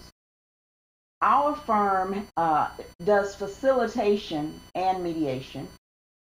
We work with agencies, organizations, big, small, nonprofit, public, private, you name it. We've probably worked with an organization to really help the organization work collaboratively and in a non-blaming fashion to make an assessment. Let me see if I can break that down for you just a little bit. What would you like your dynamic to be? And there are, I promise you, as many opinions as there are commissioners. And while you will intersect at various points, you've got to collectively decide, what do we want that culture to be? And once you've made that assessment, you've got to determine, so if this is the culture we want, what's working, what's not working? How do we modify what's not working? What do we need to do to change the things that are not working? How do we create the kind of culture that we think is representative of Durham County and that will give us the kind of environment that will allow us to represent our residents well and get our work done? And so we would start with an assessment. That would be a series of interviews. They would be one-on-one interviews. We would not breach the confidentiality of anybody that spoke with us. But in the end, we'd create a composite so that what we give you back to work with and facilitate through is, this is what you assess.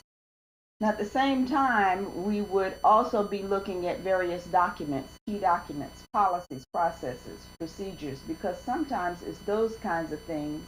Well, not sometimes. When you're looking at the complete culture, you're looking at all those things and how they impact the dynamic, the interaction that go on between you. And so between my team of facilitators and Robert Bob and his team of managers, city and county managers that are very, very familiar with best practices and policies and procedures, we work to bring that together to create that entire composite. And that would give us an assessment. This is very much like the metaphor that I like to use. You know, when you're not feeling so well or things are not going just right, sometimes for some it's a low-grade headache and sometimes it's a migraine. But you go to the doctor and the first thing the doctor says is, let's assess it. Let's figure out the diagnosis. You cannot prescribe the treatment, if you will. You're the doctor until you know what that diagnosis is. What we've learned in our work is if we work collaboratively from the very beginning with the client, which would be all of you, then we are working towards solution from day one. The value of this team is that we bring those various perspectives and experiences, both as city and county managers of many, many years. And we bring the facilitation experience that will help you to navigate through the kinds of questions that you have to navigate around to figure out the culture that you want to create, and then to establish what it is you want to do and authentically will embrace doing. So we have done this, as I said, private, not-for-profit, public sector, large, small. We've actually worked with organizations to turn them completely around, to reposition them, and it's work that we really, truly enjoy. But I can't emphasize enough that this is something that we would work on together, collaboratively, and that you would be as much a part of creating the solution as we would bring our expertise to make recommendations.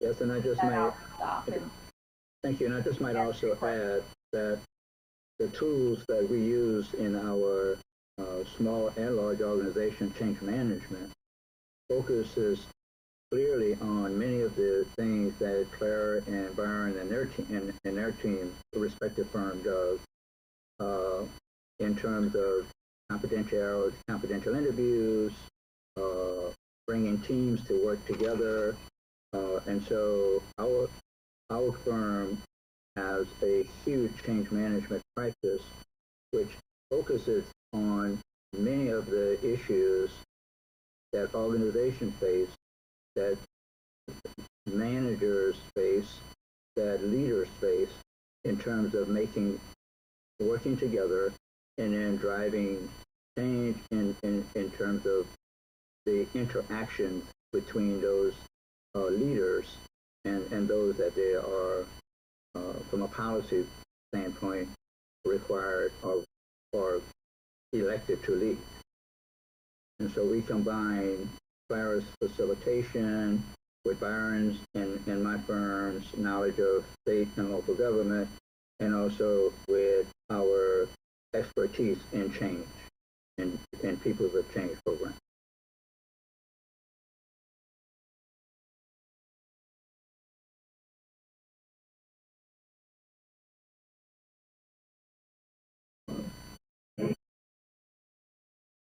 So are you ready for questions, or are the other Ms. Hess or Mr. Marshall want to comment? Byron? I think I think we're ready to answer. Thank you so much for your presentation. Questions from the commissioners? Commissioner Jacobs? Thank you, Madam Chair. I don't really have specific questions for the firm. I just have some general comments to make. And I first want to just state for the public record that I do strongly support our board engaging in board training, and I look forward to that process. And I think that is very important for our board. But I want to make it clear that I do not support the contract and the proposal that is before us tonight, and I will be voting against it. And that I am very concerned about the process, the way it has unfolded. I have made those concerns very clear to the county attorney on several occasions. I have followed through with the process that we have been asked to do in terms of to give our feedback. And up until this point, none of the actual specific concerns that I have been raised in conversations and then in writing last week have been addressed. And I think it's really important because the process itself for our board is so important. This has to be something that everybody is an equal partner with, that everybody has input into, and that we have full consensus about. That is a strong, important, fundamental foundation that we have to go through board training together. How it goes about is just as important as as a first step to what comes next. And I just want to also say for the record, as the county attorney mentioned, the last time this was discussed with the previous board, the consensus from all the board members at that time was that we would wait until the spring, as recommended by UNC School of Government and by the attorney, until we had a new board in place. That was the recommendation. The folks at UNC School of Government said they didn't have time to help us in the fall.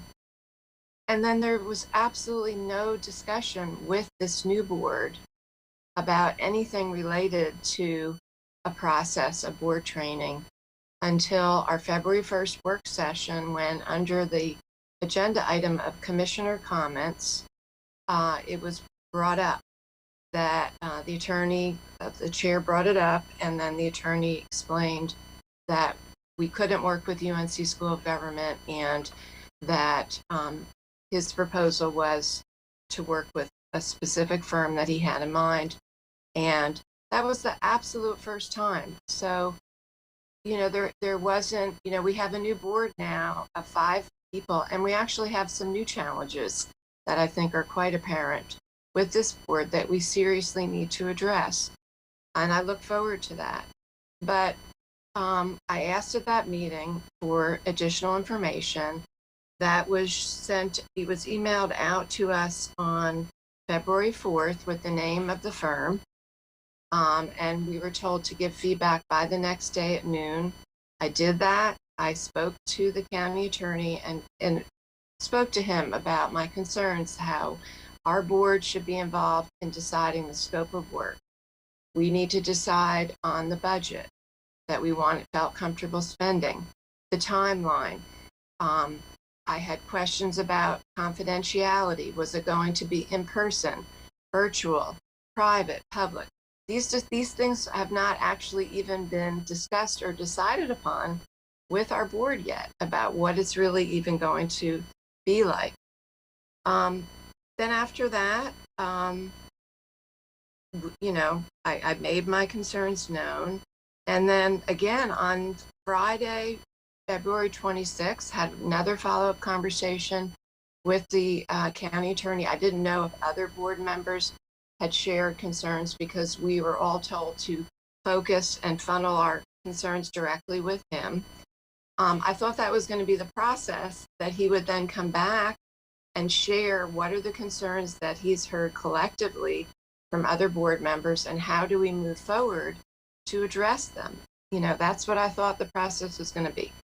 Then on Saturday, February 27th, we get an email from our chair with an actual proposal from this company with a budget of nearly $50,000, which is an astounding amount of money, when, again, we have not even discussed this as a board. And, you know, then, and told that it was going to be on our agenda for discussion on Monday. Again, at the meeting on Monday, I said I had just concerns about the process, what the scope was, that in this proposal is just the first phase is just possibly 50,000. You know, a lot of concerns. And again, I suggested that everybody, as a next step, provide feedback to the county attorney. I did. I wrote all of my concerns down in writing into an email to the county attorney last Friday, and, you know, talked about how I wanted to know who were some of the other folks that he had looked at, and that we should have a process where we're given several different choices. We need the board again to decide what are our shared goals? What do we really want to work on first? Because if we can't get through the first step of engaging as a board on things like rules of engagement and basic things, then there's no point in going further. So we need to really focus on working together as a board. I also expressed my concern with not putting out an RFP, that is the normal process for contracts that the board engages with, and especially when spending more than $40,000 of public funds. And there were a number of other things that I included in my concerns, and again, about the confidentiality and things like that. So then, again, to then hear nothing back from the attorney, not a phone call, nothing. And then next step in the process is to get this added to our agenda today with a contract that we've not even been able to be briefed at, to look at, concerns about personnel, confidentiality, all kinds of things that board members have already brought up. It's just so concerning to me about this process. Again, I want to say that, and then today to get emails from people from our community are also a big concern to me, because this is public funds and we have had experiences this in the past. Who we have contracts with are a reflection of our priorities and our policies and our values in our community.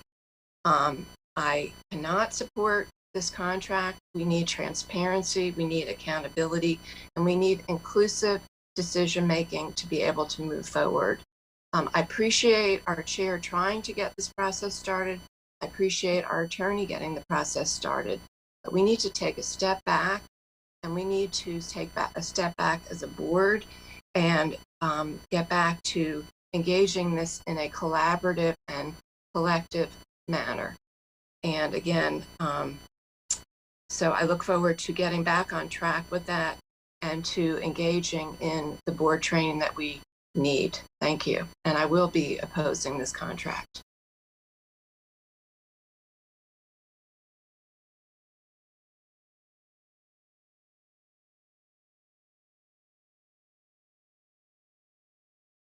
Are there other comments or concerns?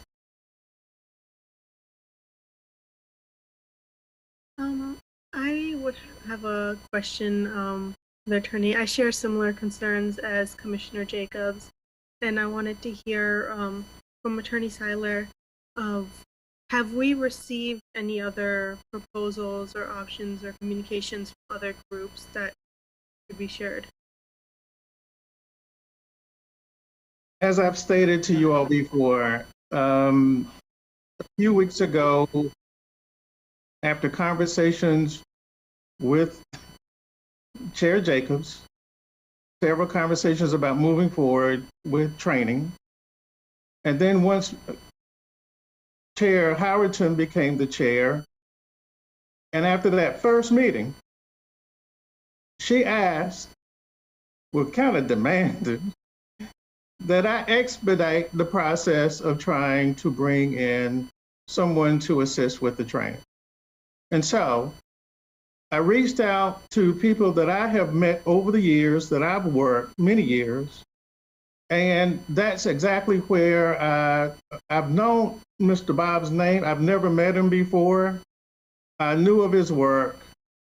It's a pleasure to have finally met the other members on the team. But no, to answer your question, I did not. I knew of Mr. Bob and his work. And so I was comfortable from many sources telling me that he can definitely provide what you all need.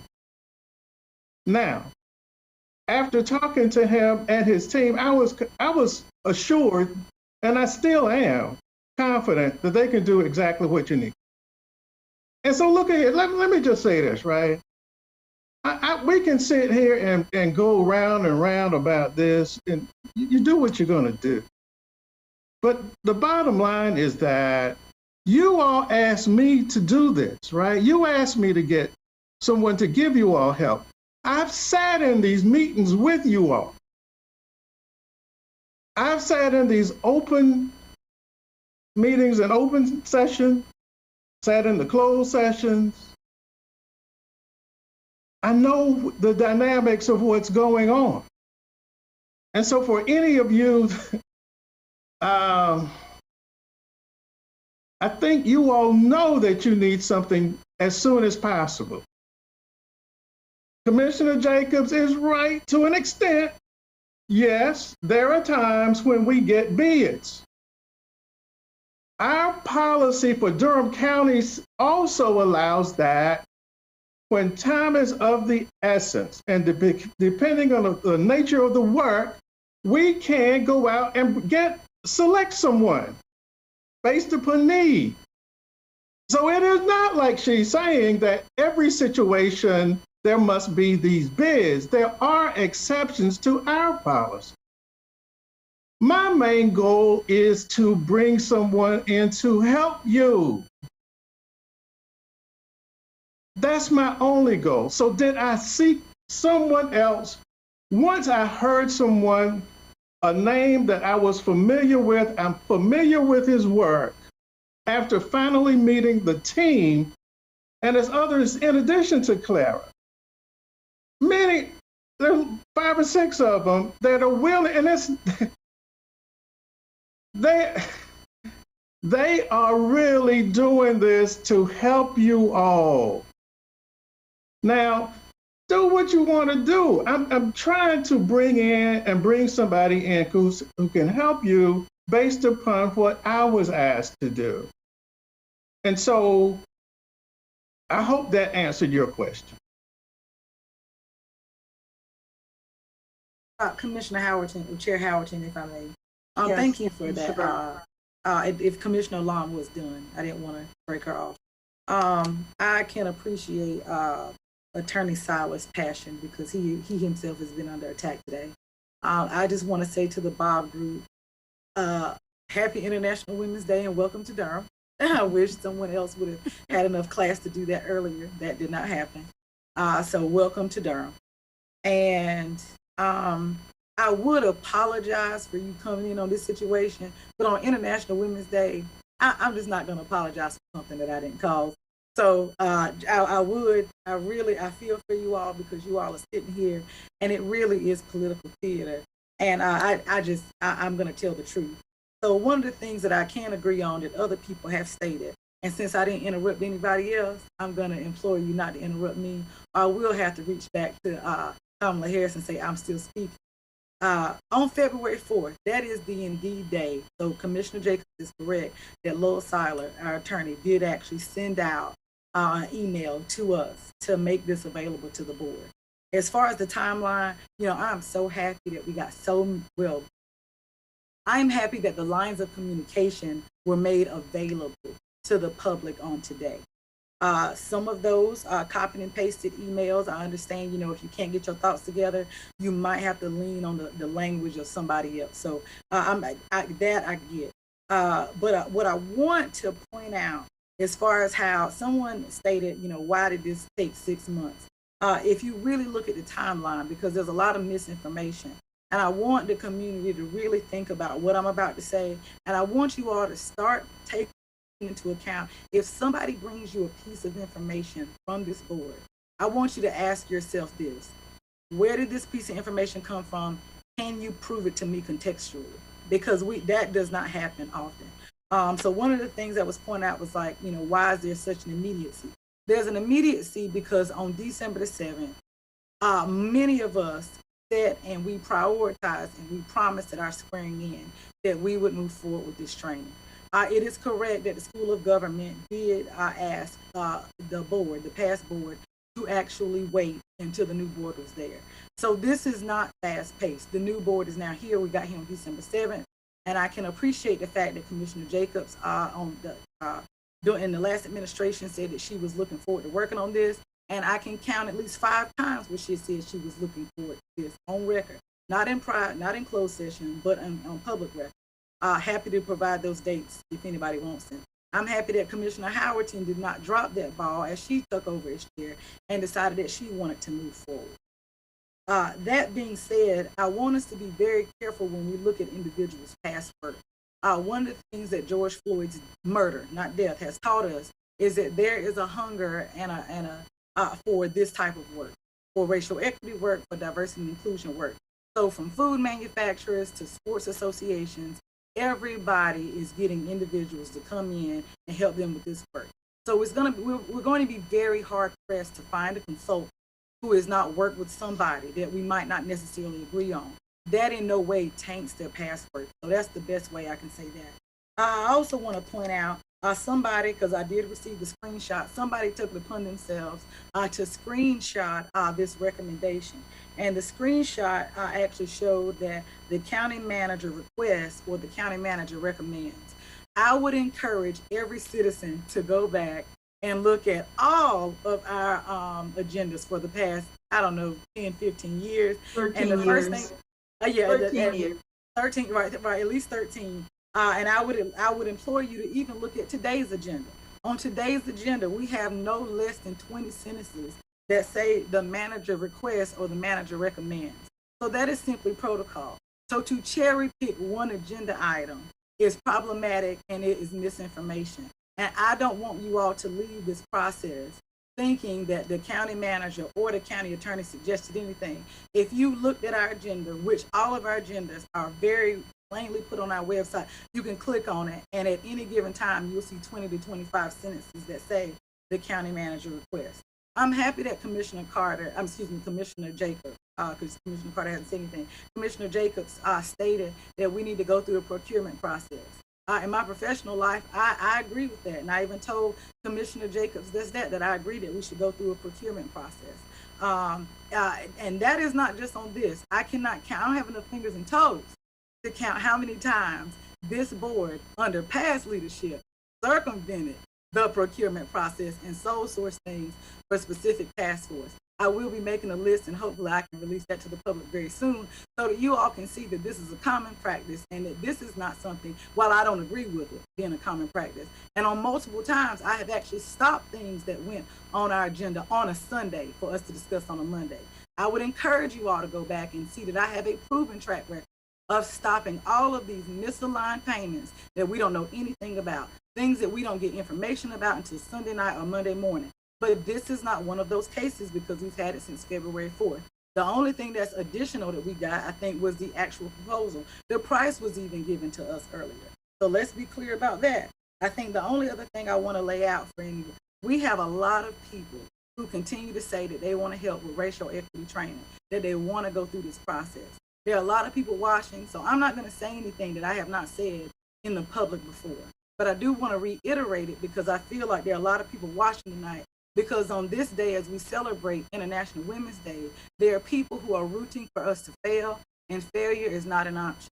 So the first thing I want to point out is that I was contacted by both Commissioner Ellen Redcow as well as Commissioner James Hill. And the one thing that they begged me and implored me and let me know is that the individuals on our board were not going to move forward with racial equity training and that we would have to push this ball across the finish line ourselves. I take the recommendation of people who came before me very seriously. Those individuals did not know me. They were, Commissioner Hill was actually one of my competitors. They had no reason to say to me, you need to make sure they do this. Additionally, I want the public to know that Commissioner Alam, as well as two attorneys, had the opportunity to sit down with Attorney Coleman, to sit down with the attorney. And one of the things that he said, which was most surprising in the over hour and 15 minutes that we talked, and I'm so happy that I had witnesses there with me. He said, he said, and I quote, the funny thing is, when we look at the opponents as well as the proponents of both Commissioner Jacobs and Commissioner Carter, the one thing that they all agree on, and this is across race, age, and gender, the one thing that they all agree on is that both commissioners at any given time have made racially and culturally inappropriate statements. That is not me saying that. That is not Commissioner Alam. That is not anybody. These are the people who work with them on a daily basis, respectively, for 8 years or 4 years, and this is how they have experienced it. So I appreciate that people are sending in emails about how they feel about this process, about how they feel about this, about how they feel about this particular company. But what I want you all to hear is that within the culture, individuals that work and there are many people out here who are watching this who actually work for a living. You work for a living and you know how bad it is when you think that your boss is being abused or you yourself are being abused. And when you feel like you are not being heard. That is where our county staff sits today. This is not about Commissioner Burns. This is not about one particular employee. there is a sea of employees here who feel abused. That is why we are doing this training. And I would give out some of the statements if I knew it would not pinpoint to specific individuals, and they themselves would be the next individuals to be attacked. When we sit here last year, we have 2 women on our county, on our city council. They had the threat of violence against them. I thought it was deplorable, and I said so then. On last week, one of our school board members actually got a picture of his house sent to him.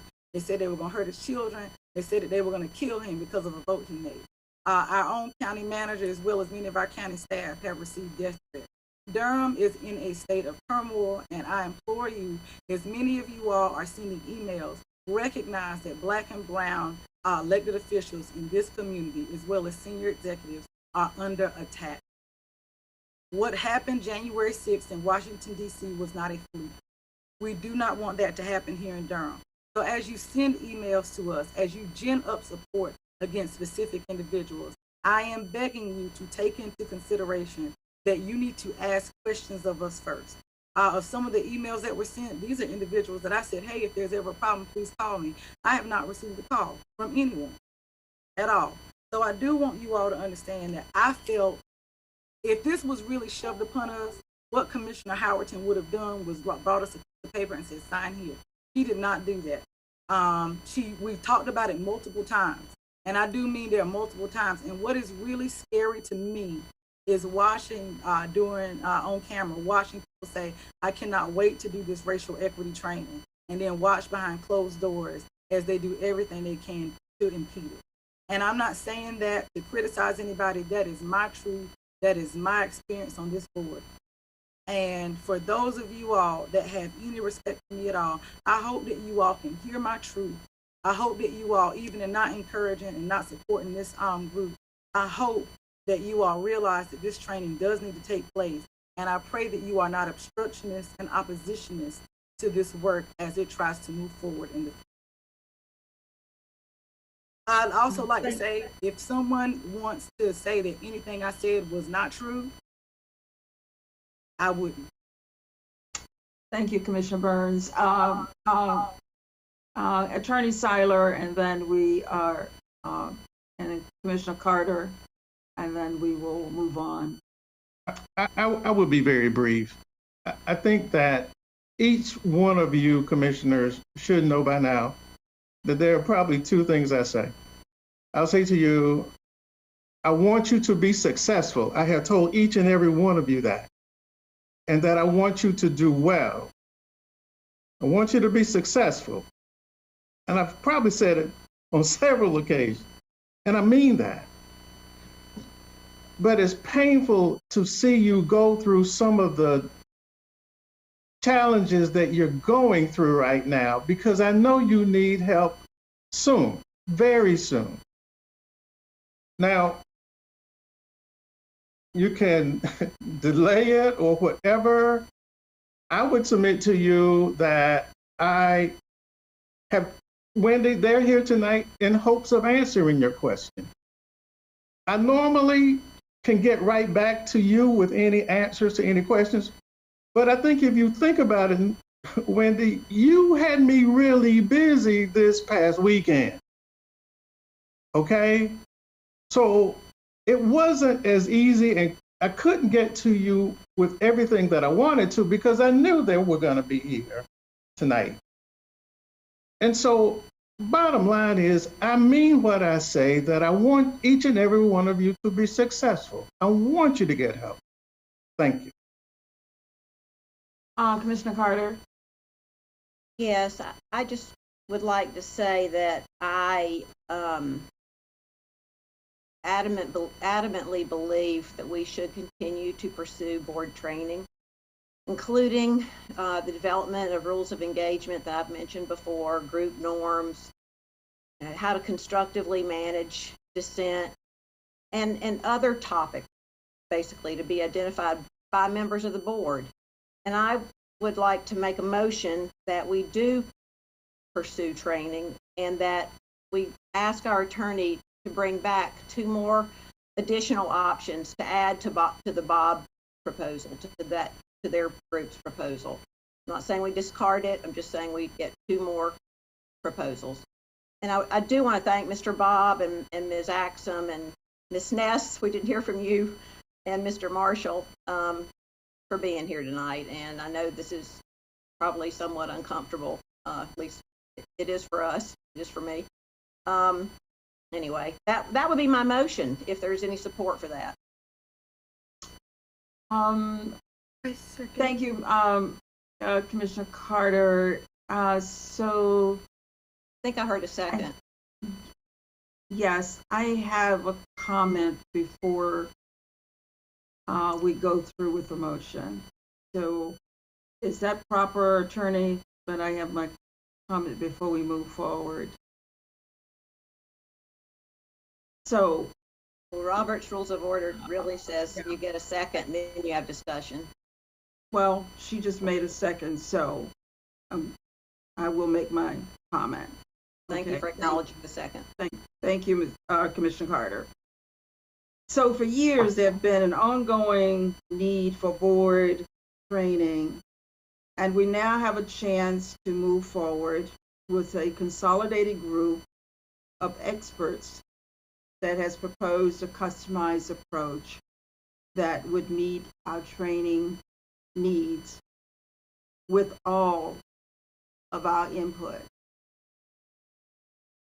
So I want to offer a huge apology to the Robert Wood Group, all of you that have come tonight and have to listen to these comments that you've had to listen to.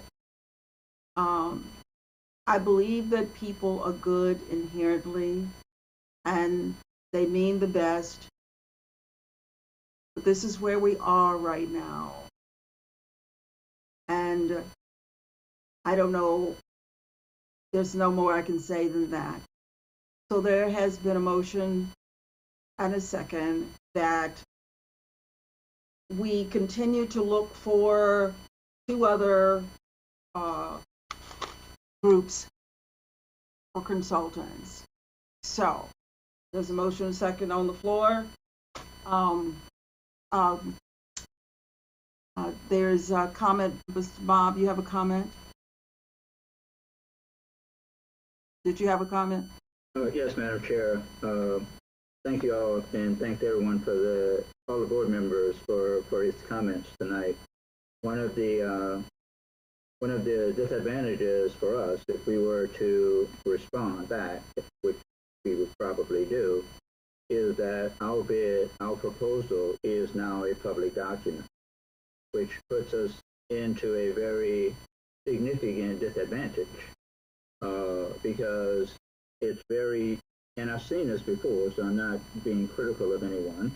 You basically take our proposal and put your name on it and forward it in.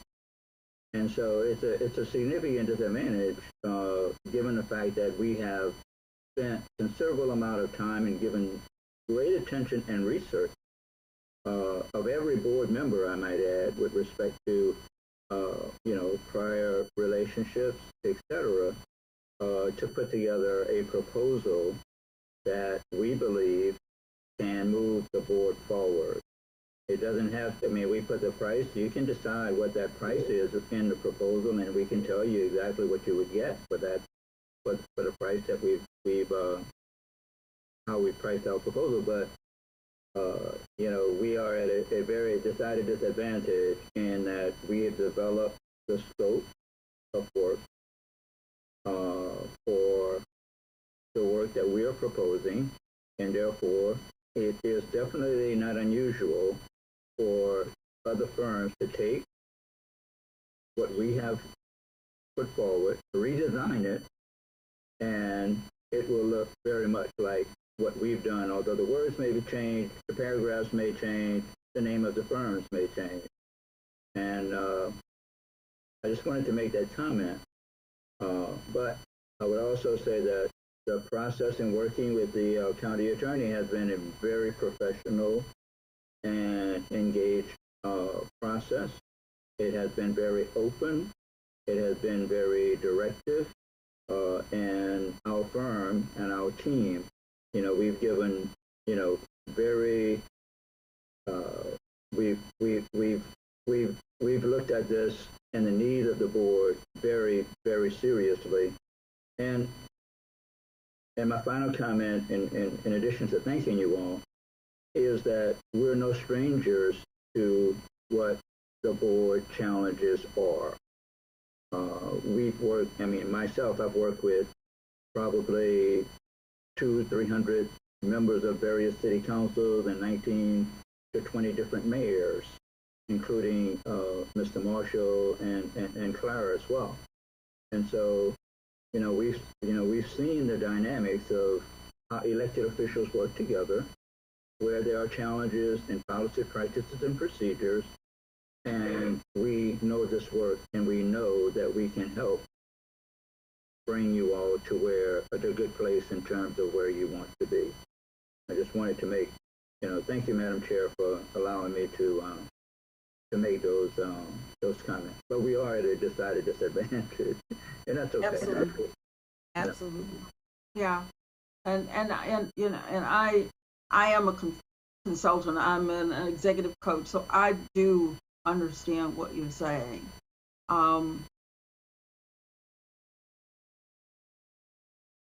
Commissioner Carter. I could repeat my motion if you would like. That would be helpful. No, I don't need that. It's just. I would like clarification. I really couldn't hear what you said, Commissioner Carter. She was saying that she could repeat her motion. I said there's no need to do that. We're in discussion. There's been a motion, a second, and there's discussion, and that's where we are. I couldn't hear her first motion, though.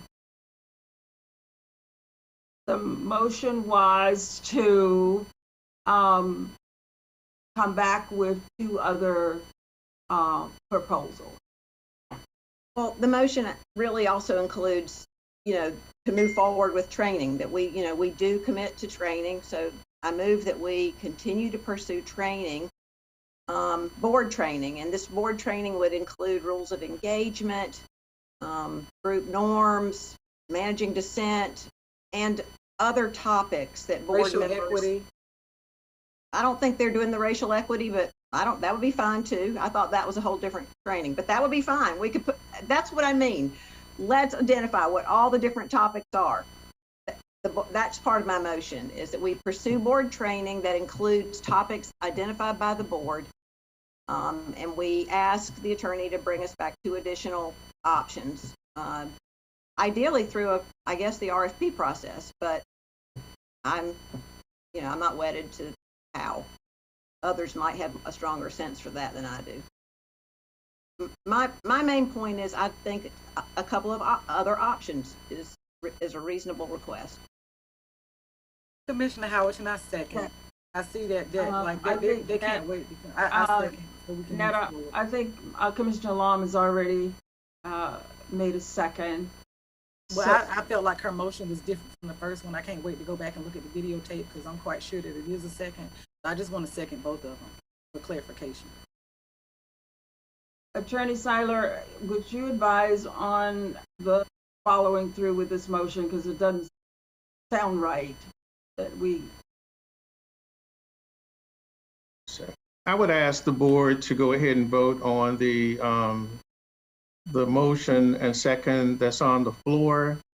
I think that I understand what Commissioner Carter wants. I think I've heard from the board that you want 2 more bids to come in. So I think I understand exactly what you're looking for, Commissioner Carter and board members. So I would ask the board to go on and vote on the motion in a second.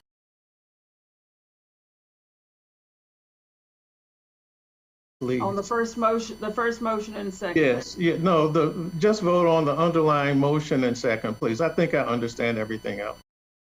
So you know exactly what they're asking for. I think so.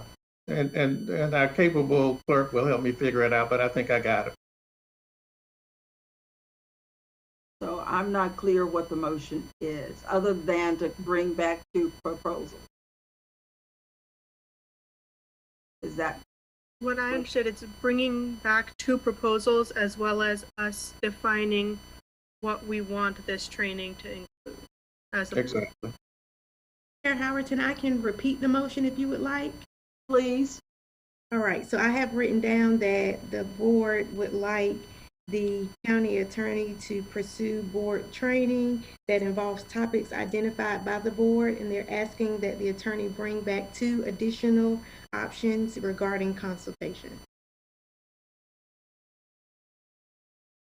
If you want to go ahead and vote on the motion and second now, and any additional things that you want to give direction on, that's fine. But you've got a motion and a second on the floor. So, call the roll. So Commissioner Carter motion, and I got a second by Commissioner Burns. Am I correct? Commissioner Law made the first second, so I can acquiesce to that. Okay, no problem. So we have Commissioner Alam. Aye. Commissioner Burns. Aye. They're not giving out a contract to our first NWBE in front of us. Aye. Yes. Commissioner Carter. Aye. Vice Chair Jacobs. Aye. And Chair Howerton. And this is an NWBE firm that I'm like Commissioner Burns, so I'm disappointed in my board that there are so many objections to at least entertaining this group. That there are so many. I'm disappointed that you couldn't, my board couldn't send in their questions and concerns beforehand and get this worked out before tonight. So I'm going to say no. I'm a no. Madam Chair, and we can move forward. We're in the middle of the vote. So so I'm going to say no. So it's 4-1.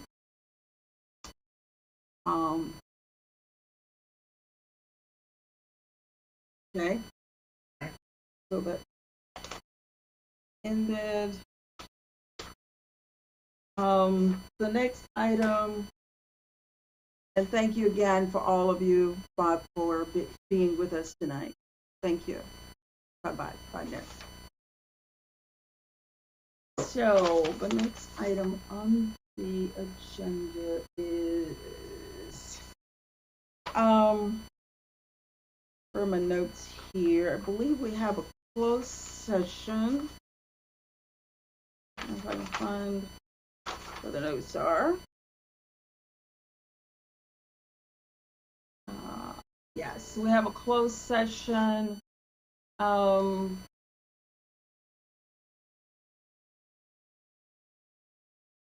qualifications, the board is requested to adjourn to closed session to qualifications, competency, performance, character, fitness, condition of appointment, or condition of an initial employment of an individual public officer or employee or prospective public officer or employee, or to hear or investigate a complaint, change, or grievance by or against an individual public officer or employee pursuant to GS 143-318.11A6, to consult with an attorney employed or retained by the public body in order to preserve the attorney-client privilege between the attorney and the public body, which privilege is hereby acknowledged to GS 143-318.11A3.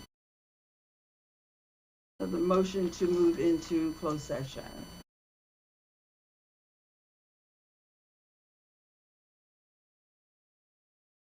We need a motion to move into closed session. So moved. Seconded. Roll call. Commissioner Long, Aye. Commissioner Burns, You disappear. I think she may have jumped. I think, she may have also. Commissioner Carter, Aye. Vice Chair Jacobs, Aye. and Chair Howerton. Aye. 4-0. We're into closed session.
adjourn from closed session and given No, direction. she's coming. She's Okay. coming.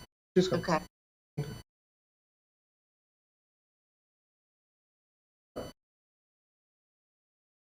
All right.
So we are back into open session. We met in closed session to give directions to staff. There was no actions taken, but I will make a motion. I'm gonna put a motion on the floor that Commissioner Carter recuse herself from comments, from any involvement in the manager's contract.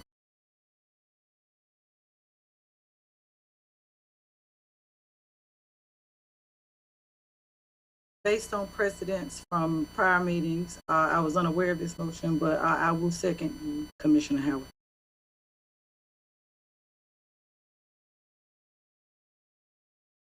Well, my discussion would be, I'm not recusing myself, no matter how the vote goes. So we can take a vote if you want, but I will not be recusing myself. I don't know how to be any clearer. Okay, all in favor?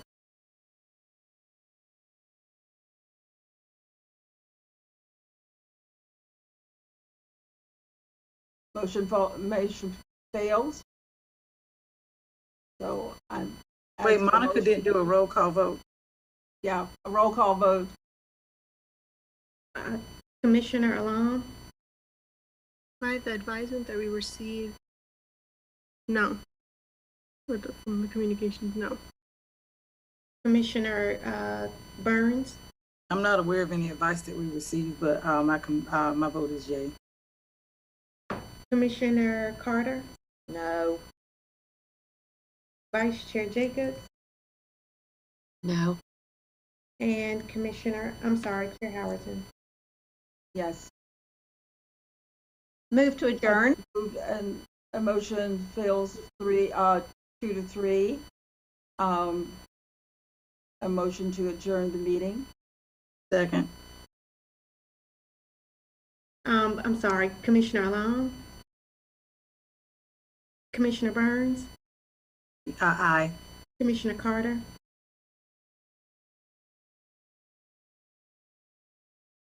Vice Chair Jacobs,